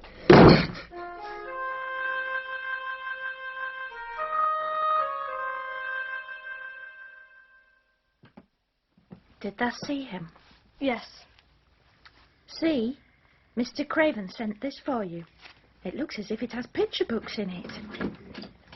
He asked me if I wanted anything, but I only asked for a bit of garden. See? There are picture books. Oh, look, it's beautiful. Oh, they're as beautiful as the ones Colin has. Oh, there are games. Oh, and a little writing case. And a gold pen and ink stand. The first thing I shall write with that pen will be a letter to tell him how much I am obliged. And shall you show the books to Master Colin? I shall not. He threw his pillow at me, and I have told him I will never go back again. Thou'll feel differently tomorrow. Thou mun go to bed early tonight. All that fresh air's made thee weary.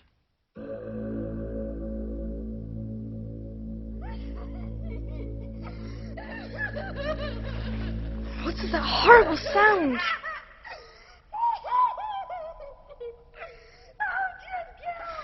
It's Colin. He's having hysterics. How awful it sounds. I don't know what to do. I don't know what to do. can't bear it.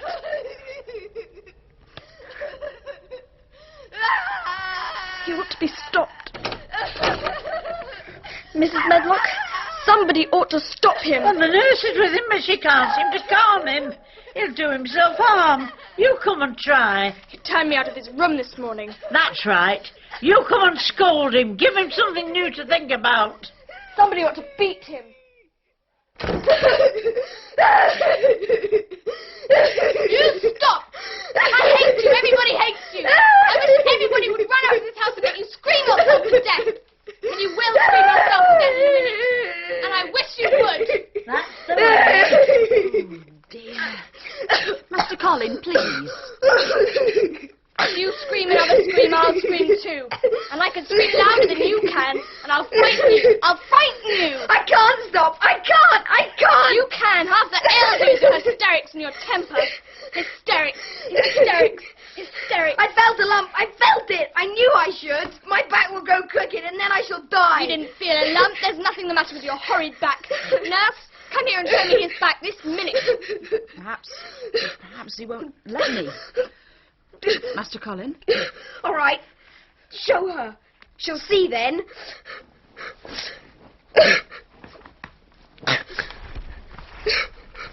There's not a single lump here. If you ever say there is, I shall laugh. I didn't know you thought there was a lump.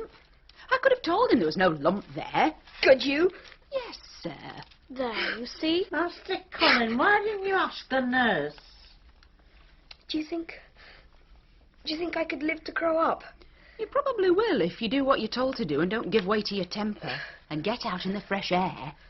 I'll go out with you, Mary. I shan't hate the fresh air if we can if we can find Dickon to push my chair. I'll leave you now, nurse. Everything's under control. Right you are, Mrs. Medlock. Now, sir, let me tidy this bed of yours. I'll bid you good night. Good night, Mrs. Medlock. Miss Mary, you must go back to bed. He'll drop off after a while, then I'll lie down myself in the next room.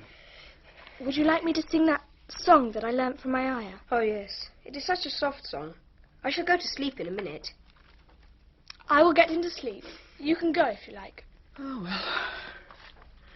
If he doesn't drop off in about half an hour, you must call me. Very well.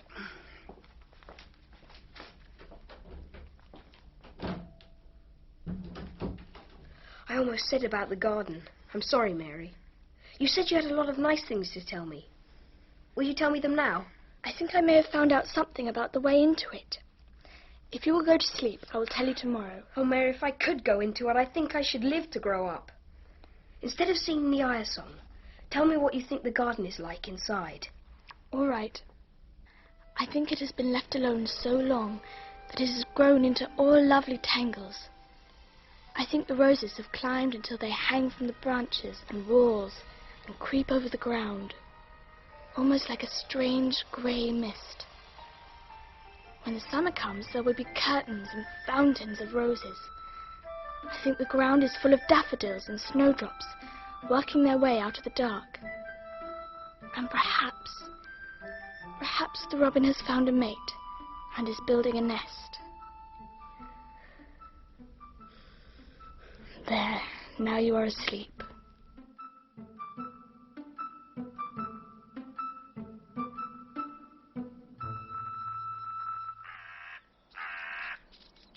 Oh, Dickon!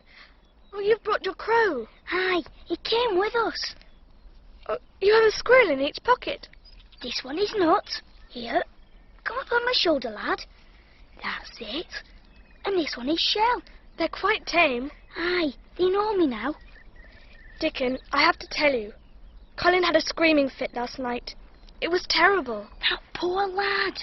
I told him I was coming to see you today, and he said he would think about you and your crow and the robin. We mun get him out here, watching and listening and sniffing up the air. And we munnot lose no time about it. Aye, that we mun. I didn't know I'd been learning Yorkshire. When I get back to the house to talk to Colin, I'll ask him if thou canna come and see him tomorrow morning, and bring thy creatures with thee. Thou mun talk Yorkshire like that to Mr. Colin. They'll make him laugh, and there's nought as good for ill folk as laughing is. Mother says. I'm going to talk Yorkshire to him this very day. Dickon, Aye? If we bring Colin here, he may ask something about the tree. The one whose branch broke off 10 years ago. We mun look as if it wasn't no different from the other trees. We couldn't never tell him the fall killed his mother. Poor lad. I know. Mother thinks maybe Mrs. Craven's still here. Happen it was her set us to work and told us to bring him here. You mean magic? If that's what they likes to call it. Is they ready for some work? I am that.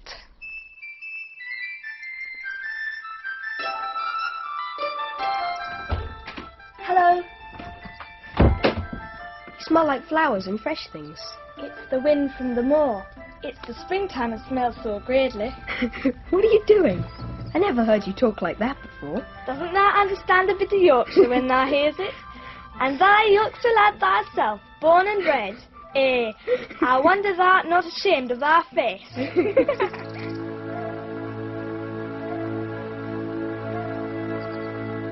Is that how Dickon talks? Aye, though I cannot talk as greatly as Dickon and Martha can. You've seen Dickon? Yes, and this time he's brought his squirrels with him. When he told them to, they jumped up onto his shoulders. Do they really understand everything Dickon says? Dickon says anything will understand you, if you're friends with it for sure. But you have to be friends for sure. I wish I was friends with things, but I never had anything to be friends with. And I can't bear people. Can't you bear me? Yes, I can. It's very funny, but I even like you. Then Weatherstaff said I was like him. He said we're neither of us much to look at, and we're as sour as we look. I think you're like him too. I often feel sour. I don't feel as sour as I used to. I want to see Dickon. I'm glad you said that, because... Because what? Oh, can I trust you? Yes. I trusted Dickon because birds and animals trusted him. Can I trust you for sure? For sure? Yes, yes. Well, Dickon will come to see you tomorrow, and he'll bring his creatures with him. Oh. And that's not all, the rest is better. I found the door into the garden. Oh, Mary, shall I live to get into it? Of course. Don't be silly. You've told me so much about it. It sounds just as if you'd really seen it. I had seen it. I found the key and got in weeks ago. But I daren't tell you. I daren't tell you because I was afraid I couldn't trust you. For sure. Oh, Mary.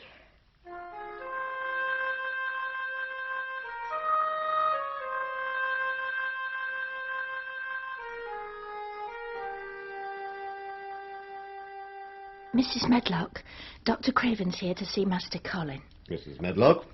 I'll take you up to him, sir. This way. I understand he had one of his tantrums again last night. The boy is half insane with hysteria, self-indulgence. You wait till you see him, sir.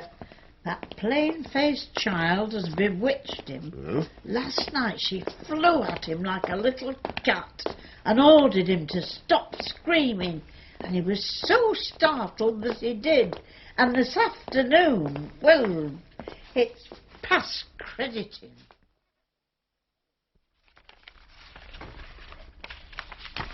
These long spires are blue ones. We'll have a lot of these. They're called delphiniums. Dickon says they're larkspurs, made big and grand. There are clumps there already. Dr. Craven. I told you he was sitting up. I see. I'm sorry to hear you were ill last night, my boy. I'm surprised you're not in bed. I am much better now. Yes, well, I must examine you before we can be sure of that. Now, let me see. Oh. Well, the pulse is fairly steady. I told you I'm better. Nevertheless, you should be careful after what you suffered last night. I should just like to take your blood pressure. I'm going out in my chair in a day or two, if it's fine. Well, it must be very fine. Then you must be careful not to tire yourself. Fresh air won't tire me. Oh. Ah, let's see. Blood pressure normal. I thought you did not like fresh air. I don't when I'm by myself, but my cousin is going out with me. And the nurse, of course. No, I will not have the nurse. My cousin knows how to take care of me. I'm always better when she's with me. But the nurse will push your chair. A very strong boy I know will push my carriage. Well, he must be a strong boy and a steady boy. Who is he? It's Dickon. Oh, Dickon. Well, if it is Dickon, you'll be safe enough. He's as strong as a moor pony, is Dickon. And he's trusty. He's the trustiest lad in Yorkshire. Did Dickon teach you that? I'm learning it as if it was French. It's like a native dialect in India. Well, if it amuses you. Did you take your bromide last night, Colin? No, Mary taught me to sleep. About spring creeping into a garden. Oh, that sounds soothing. But you must remember... I don't want to remember. When I lie by myself and remember, I begin to have pains everywhere. If there was a doctor who could make you forget you were ill instead of remembering it, I would have him brought here. Very well. I will call again in a couple of days, unless I am sent for sooner. I'll see you out, sir.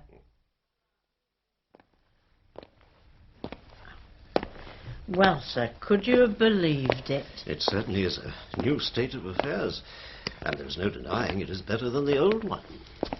I believe Susan Sarvy's right. I saw her in Thwaite Village yesterday, and she said to me, "That mayn't be a good child, she mayn't be a pretty one, but she's a child, and children need children." Susan Sarvy is the best sick nurse I know. When I find her in a cottage, I know the chances are that I shall save my patient. Yesterday she told me something she says to her children. She says geography tells us the world is shaped like an orange. Never think that you're going to own the whole orange or you'll get some hard knocks. She says to me, what children learn from children is there's no sense in grabbing the whole orange or you'll likely not get even the pips, and them's too bitter to eat. Here's your coat, sir. Thank you. Yes, she's a shrewd woman. I'll say to her, Susan, if you was a different woman and you didn't talk such broad Yorkshire, I've seen the times when I should have said you was clever. Goodbye, sir. Goodbye.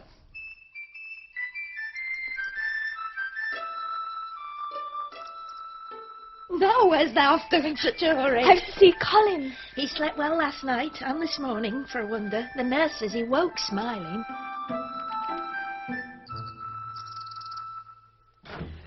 Oh, it's so beautiful. You never saw anything so beautiful. You've been out. That's the nice smell of leaves. It has come. I thought it had come the other morning, but it was only on its way. Oh, it's come now, the spring. Dickon says so. Open the window. Perhaps you may hear golden trumpets. That's the fresh air coming in. Lie on your back and draw long breaths of it. That's what Dickon does. He says he feels it in his veins and it makes him strong. And he feels as if he could live forever and ever. Forever and ever. Does it make him feel like that? Breathe it, breathe it. Oh, there are flowers uncurling and buds on everything. And the birds are in such a hurry about their nests. Some of them are fighting for places in the secret garden. And the roses look as wick can be. And Dickon has brought his crow and the squirrels and a newborn lamb. A lamb? Oh, nurse. Yes, Master Colin. Nurse, I'm going to get up to the sofa for breakfast, and my cousin will have breakfast with me. Are you sure you're not chilly, Master Colin, with the window open like that? No, I'm breathing long breaths of fresh air. It makes you strong. Very well. I'll give the order for 2 breakfasts. Wait a moment. A boy and a crow and 2 squirrels and a newborn lamb are coming to see me this morning. Yes, sir. Tell Martha to bring them here as soon as they arrive. The boy is her brother, and he is an animal charmer. I hope the animals won't bite, Master Colin. Charmers' animals never bite. There are snake charmers in India, and they can put their snake's head in their mouths. Goodness me. Now you may get the breakfasts. Sir. You will begin to get fatter, just as I did. I never wanted my breakfast when I was in India, and I always want it now. I want mine this morning. Perhaps it is the fresh air. Mary, are you sure Dickon will come? He will come.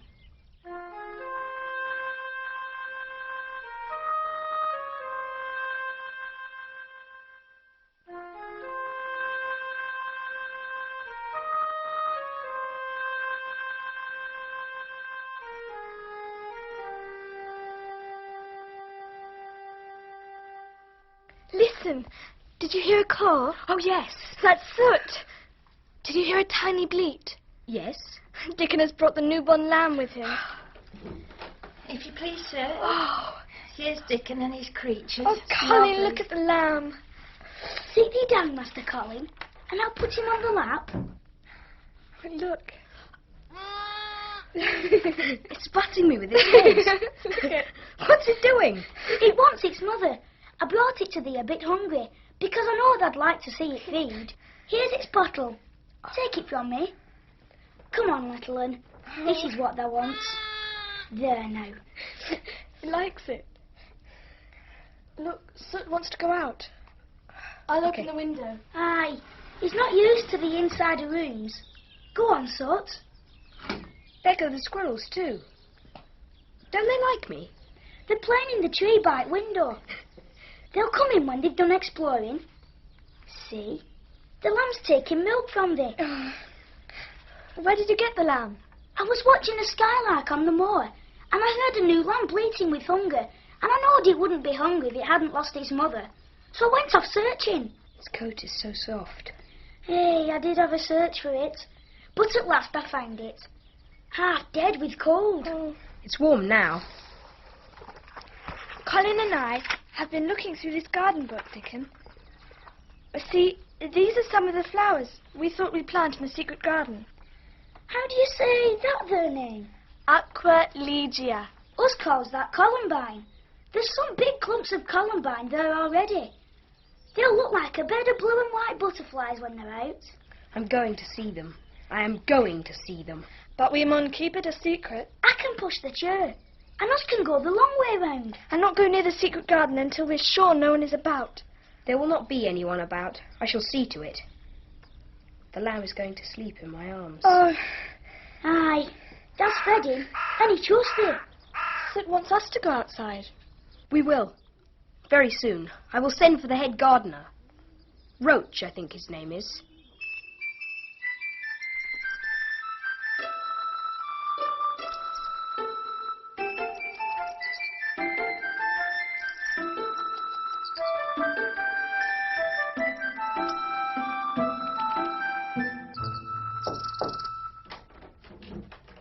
Here's Mr. Roach, Master Colin. Oh, you're a Roach, are you? Yes, sir. I sent for you to give you some important orders. Very good, sir. I'm going out in my chair at about 2 o'clock this afternoon. None of the gardeners are to be anywhere near the long walk by the garden walls. Everyone is to keep away until I send word that they may go back to their work. Very good, sir. Mary, what is the thing you say in India when you have finished talking and you want people to leave? You say, you have my permission to go. You have my permission to go, Roach. But remember, this is very important. Very good, sir. Thank you, sir.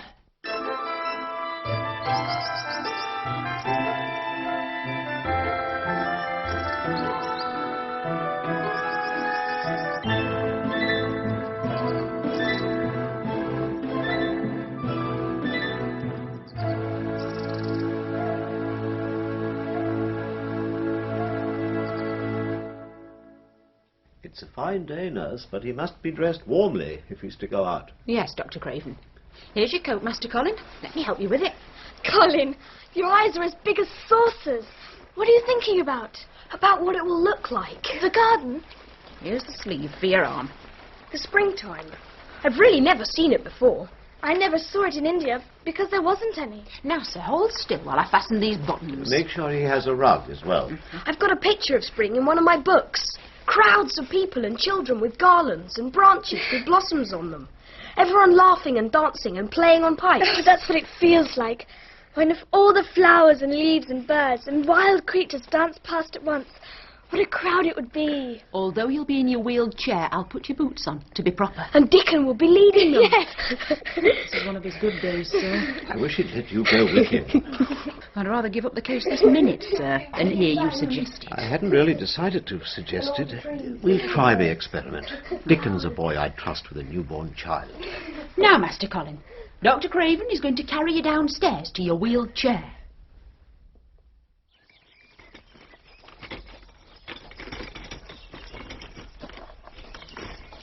There are so many sounds of singing and humming and calling out. There's nobody about. They've all been witched away. Here's the fountain garden. I came here before. I did not like it then. In a moment we shall be at the Long Walk. What is that scent on the wind? It's gorse opening out on the moor. Hey, the bees are at it wonderful today. This is it. This is the Long Walk. See the ivy over the walls? This is where I used to walk up and down and wonder and wonder. But I can see nothing. There is no door. That's what I thought. Over there, that is the garden where Ben Weatherstaff works. Is it? He isn't there now.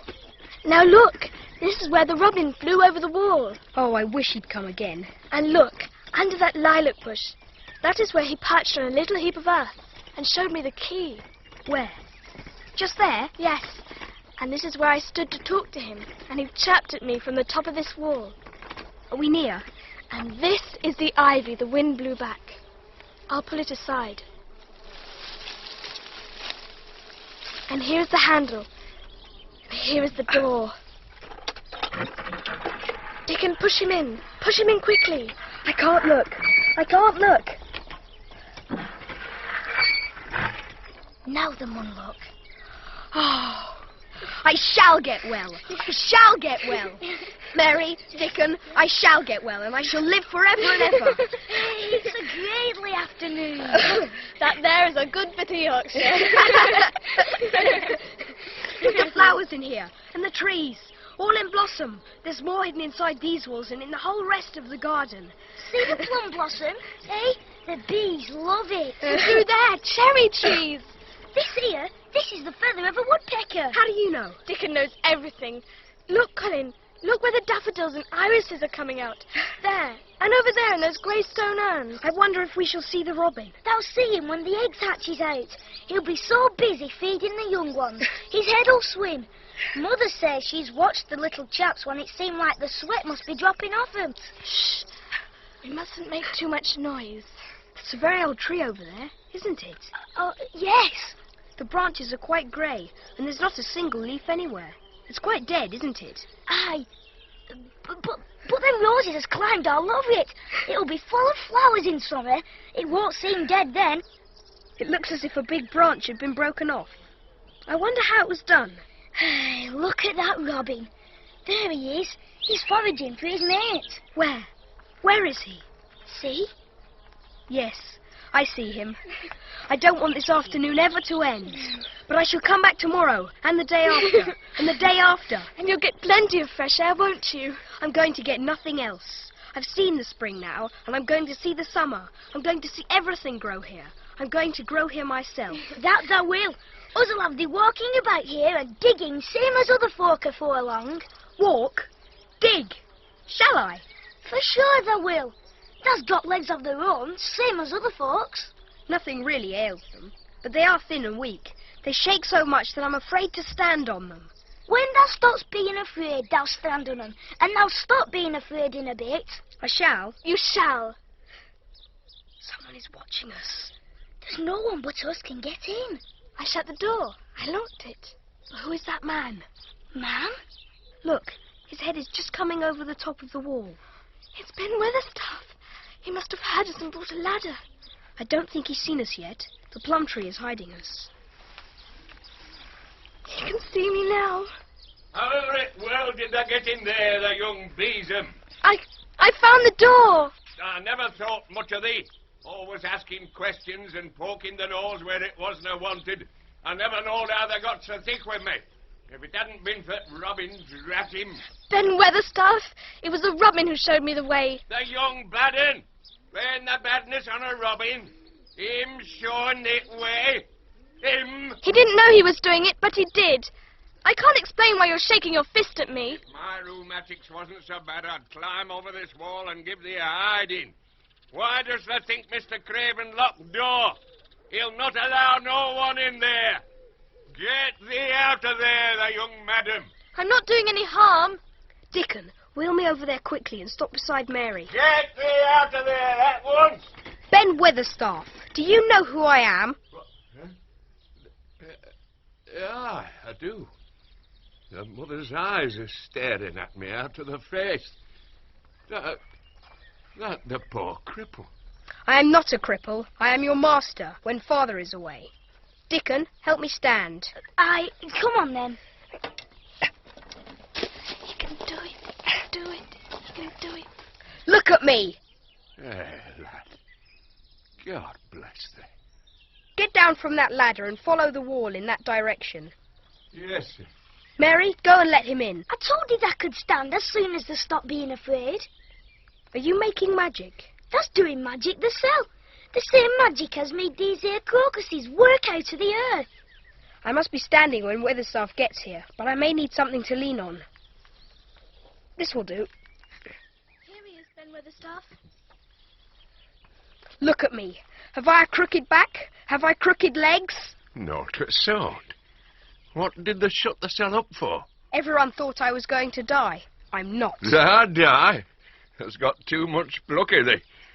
See, Miss Mary's fetched the rug. Sit down, young master, and give me my orders.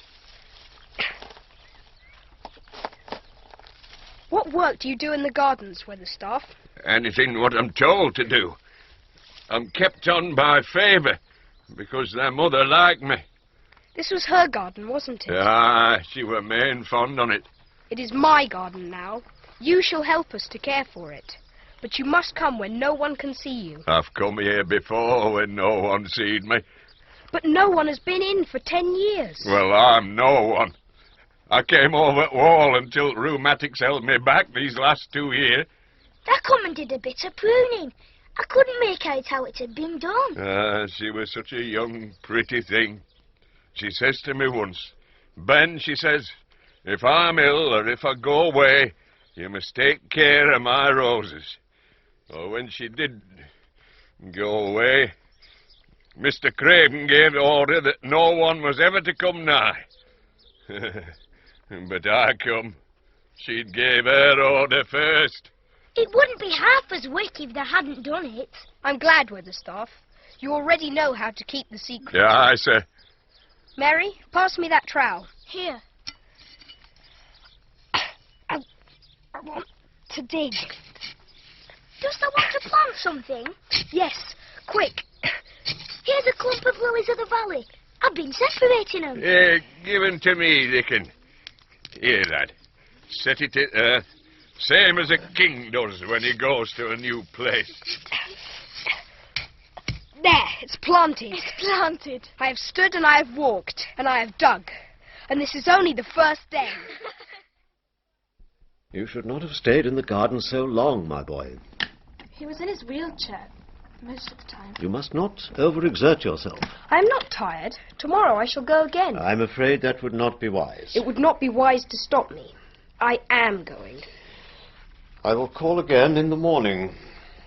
Try to rest now. Mary, what are you looking at me like that for? I was thinking it must have been horrid to have had to be polite for 10 years to a boy who was always rude. I would never have done it. Am I rude? If you had been his own boy, and he had been a slapping sort of man, he would have slapped you. But he daren't. No, he daren't. It is always having your own way that has made you so peculiar. Am I peculiar?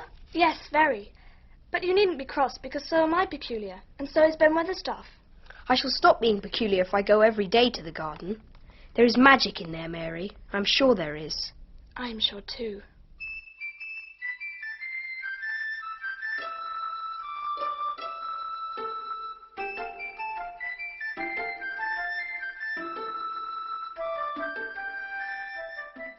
Is this still spring, or is it summer now? Spring comes sudden, but summer creeps in more gradual like.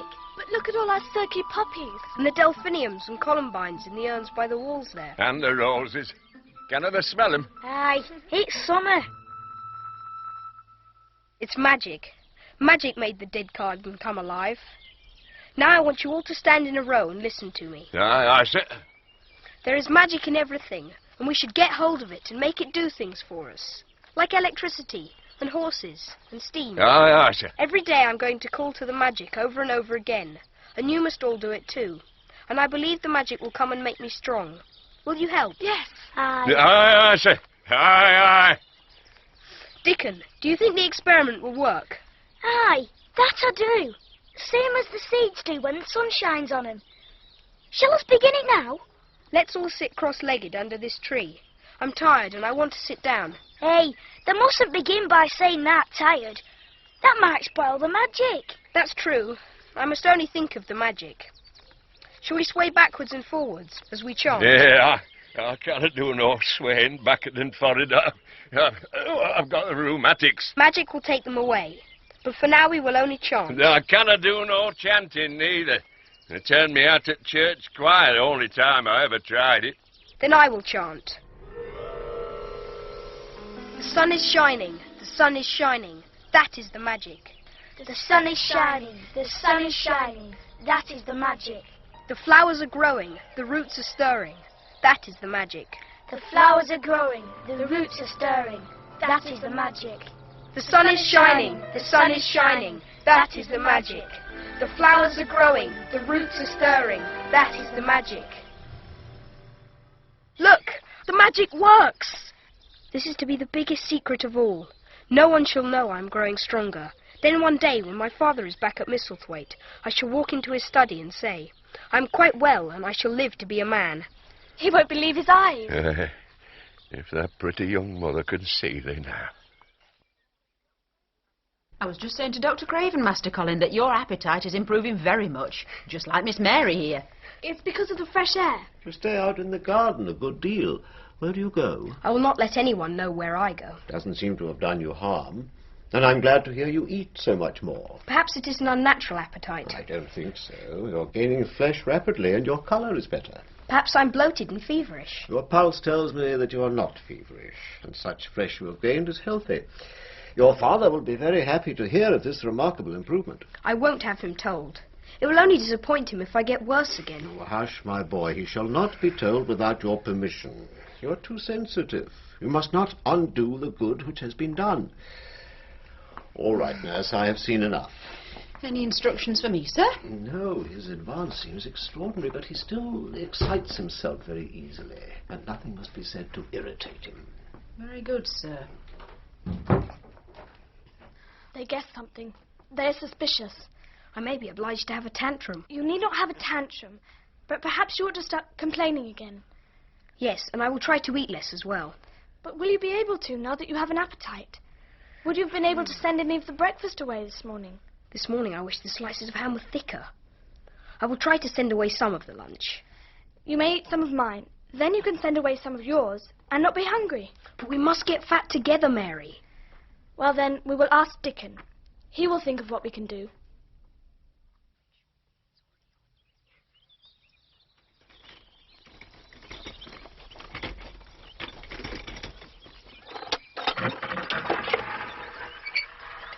It takes such a long time to get to our garden.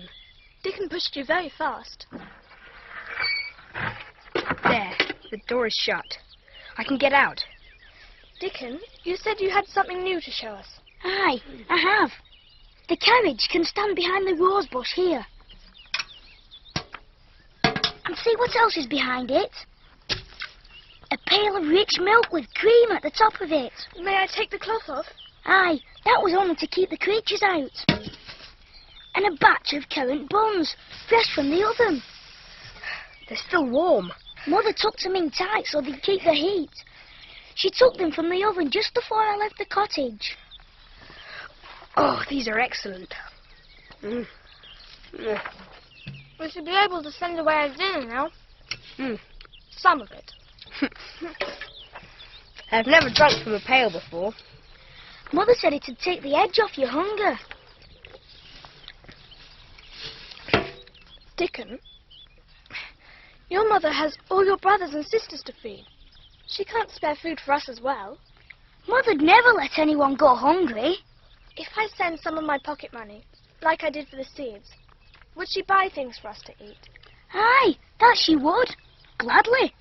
She'd buy taters and eggs, and us can go in the woods and make an oven of stones to roast them in. We shall need salt for the eggs. And butter for the taters, and heather honey for the currant buns. Could you bring food every day? Aye, to be sure. We'll have regular feast in the woods.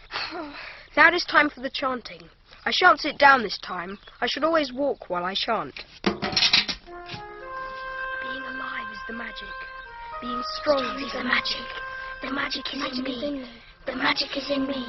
Magic, magic, come and help. Being alive is the magic. Being strong is the magic. The magic is in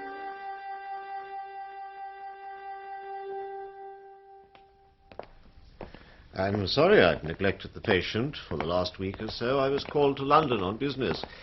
How does he seem? Ain't she both? They're eating next to nothing.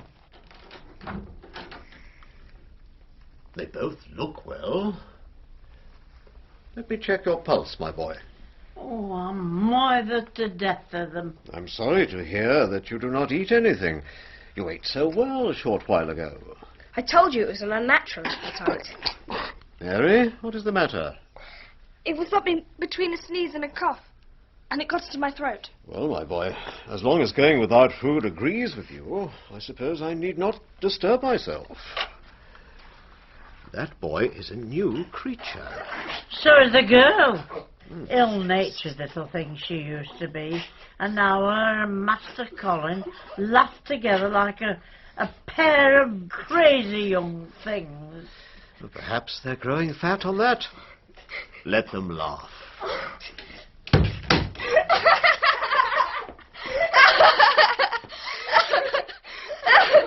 I hope he didn't get that. I kept serious, but you snorted. I couldn't stop myself. I remembered the way your mouth stretched when you ate that big potato. And then I had that thick crust with jam and clotted cream on it.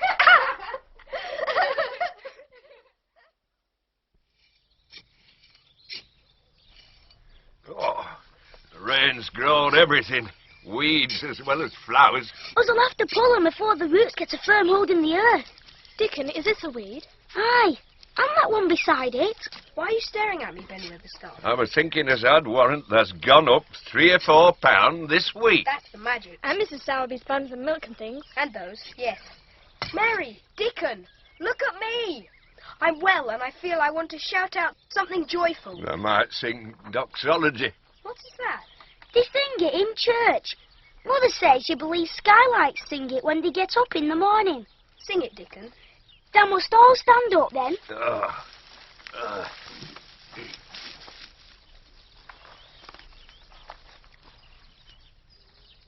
Praise God from whom all blessings flow. Praise Him all creatures here below. Praise Him above, ye heavenly host. Praise Father, Son, and Holy Ghost. Amen. It is a very nice song. I want to sing it too. And you, Mary. Praise God from whom all blessings flow. Praise Him all creatures here below. Praise Him above, ye heavenly host. Praise Father, Son, and Holy Ghost. Amen. Oh, I never seen no sense in doxology afore, but I may change my mind in time. Who is coming in here? It's Mother. That's who it is. I knowed I wanted to see her, and I told her where the door was hid. Hi, Dickon. Here I am. I'm very glad to meet you. Hey, dear lad. Hey, dear lad. Are you surprised because I'm so well? Aye, and that's so like thy mother that made my heart jump. Susan Sowerby, look at the lad's legs, wilt thou? They was like drumsticks in stockings 2 months ago, and I heard folk tell us they was bandy and knock-kneed both at the same time. Look at them now. Hey, let him go on playing and working in the garden and eating hearty, and there'll not be a finer pair in Yorkshire. Good morning, Mrs. Sowerby. And thee too. That grow near as hearty as our Lisbeth Ellen. I'll warrant that like thy mother too. Our Martha told me as Mrs. Medlock heard she were a pretty woman. She was, but I know that I am not. Thou'lt be like a blush rose when thou grows up, my little lass. Bless thee. Come and see Robin's nest, Mother. The young robins have flown now. We watched their parents teach them how. I suppose learning them to fly is the same as learning children to walk. But I should be all in a worrit if mine had wings instead of legs. Do you believe in magic? That I do, lad. I never knowed it by that name, but thou wert singing to it when I come into the garden. I felt so joyful, and I wanted to shout out something to anything that would listen. The magic listened when that sung doxology. It would have listened to anything that sung. It were the joy that mattered. Hey, lad, what's names to the joy maker? Now, see here, I've baked dough cakes for all of thee.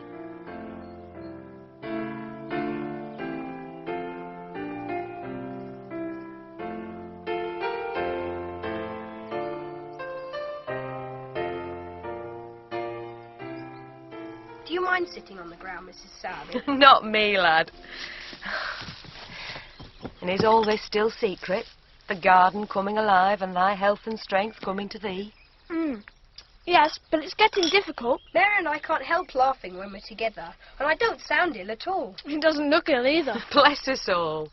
I can see thou has a good bit of play acting to do, but thou won't have to keep it up much longer. Mr. Craven'll come home. Do you think he will? He mun come back, that he mun.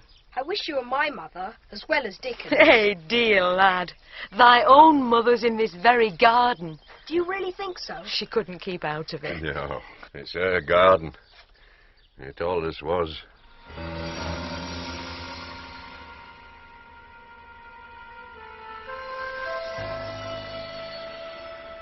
In the garden. In the garden. In the garden. Mr. Craven, sir. Mr. Craven, here is a letter for you from England, sir. Oh. Thank you, Pitcher. It was such a real dream. In the garden. The door is locked and the key is buried. I don't remember where. Thank you, Pitcher. You may go. Very good, sir.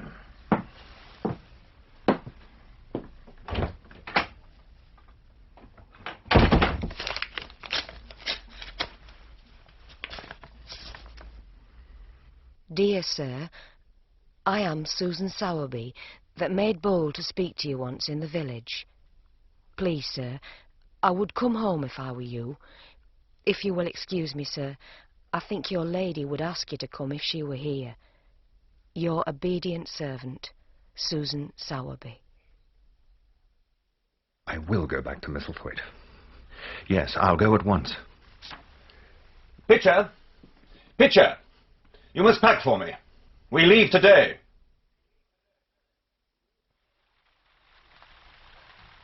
I suppose you mustn't mind the rain because it's watering the garden.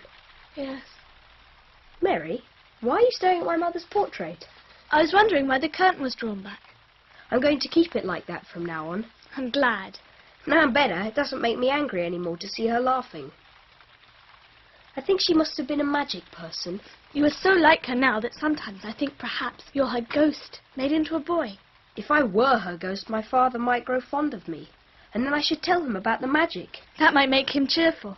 Oh, Mary, my legs and arms are so full of magic that I can't keep them still. Do you know how many rooms there are in this house? About 1,000, I suppose. There's about 100 no one ever goes into. Suppose we go and look at them now. That's what I was thinking. Ring the bell. Someone must bring my chair.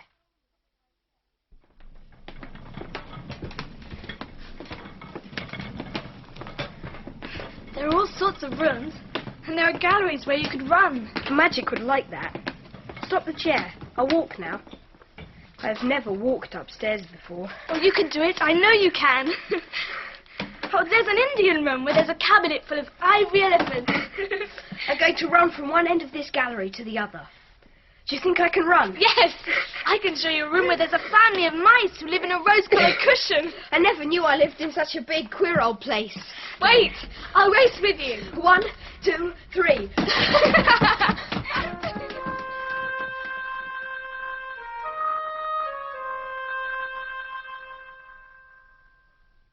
Welcome home, sir. Medlock, come to me in the library at once. Pitcher will see to the luggage. Yes, sir. In the garden. I will try to find the key. I will try to open the door. I must. I don't know how. And I don't know why. Sir. Medlock. How is Master Colin, Medlock?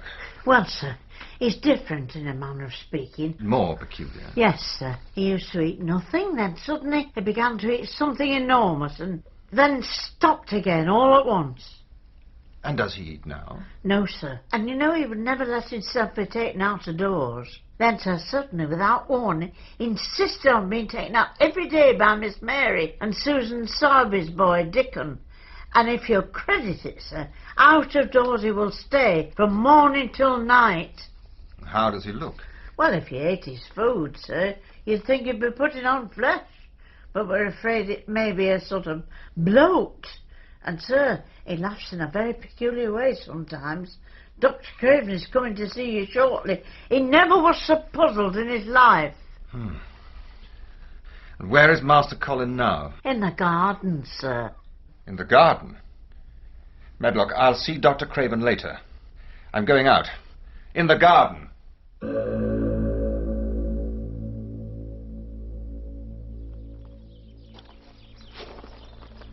I have to remember where the buried key lies. But I cannot. I cannot. Good afternoon, Weatherstaff. Aye, sir. Here's the door. Still locked, but... Am I dreaming? Sounds as though children are inside the garden. Oh, who are you? Sorry. Oh. Father! What? Where have you gone? Oh. Be still. Father, I'm Colin. In the garden. Yes, it was the garden that did it, and Mary and Dickon, and all the creatures and the magic. We kept it secret to tell you when you came. I can't believe it. Aren't you glad, Father? I'm going to live forever and ever. Take me into the garden, my boy, and tell me all about it.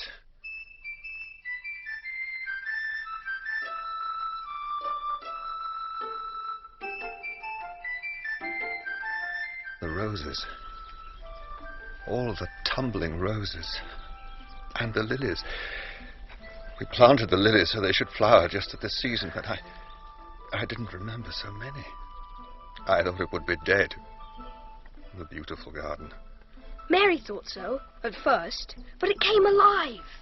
We have worked here since spring came. Dickon and Mary first, then me and Ben Weatherstaff. You said I could have any piece of earth I wanted. You said I couldn't do any harm. Harm? It's a glory. Us didn't make it too tidy. Us just took away the weed and the dead wood as they was chalking the rest. And we planted seeds in the gaps, and they all grew. Sit under the plum tree. This is our place, where we talk. I have to tell you about the magic, and Dickon's creatures, and the spring and the summer, and about how I'm strong now. Yes, tell me. Oh, Colin, I have been all wrong for 10 years. What have I been thinking of? No, you must not think sad things. That is the wrong magic. Our magic is joyful magic. If you keep thinking about it and calling to it, it will come. Will it? I shall teach you, because I am a scientific discoverer of the magic. Oh, Mary, Dickon, Father, it need not be a secret any more. Thank you kindly, ma'am. I could sup another mug of that ale. Martha, fill it up. Did you see Mr. Craven in the garden, Weatherstaff? There you are. Aye, and Master Colin. And Miss Mary, too. Together? What was they saying to each other? I didn't hear. Long have only been on stepladder looking over the wall. But I'll tell thee this. There's been things going on outside as you house people knows nowt about. Look out of this here window if there's curious. Look at what's coming across the grass. Mercy on us. It's the master. And young Master Colin walking with him. walking. And there's our Dickon and Miss Mary. Hey, it was a lucky day when that little lass came to live here. The sun is shining, that is the magic. The flowers are growing, the roses are blooming, that is the magic. Being alive is the magic. Being joyful is the magic. The magic is in me, the magic is in us.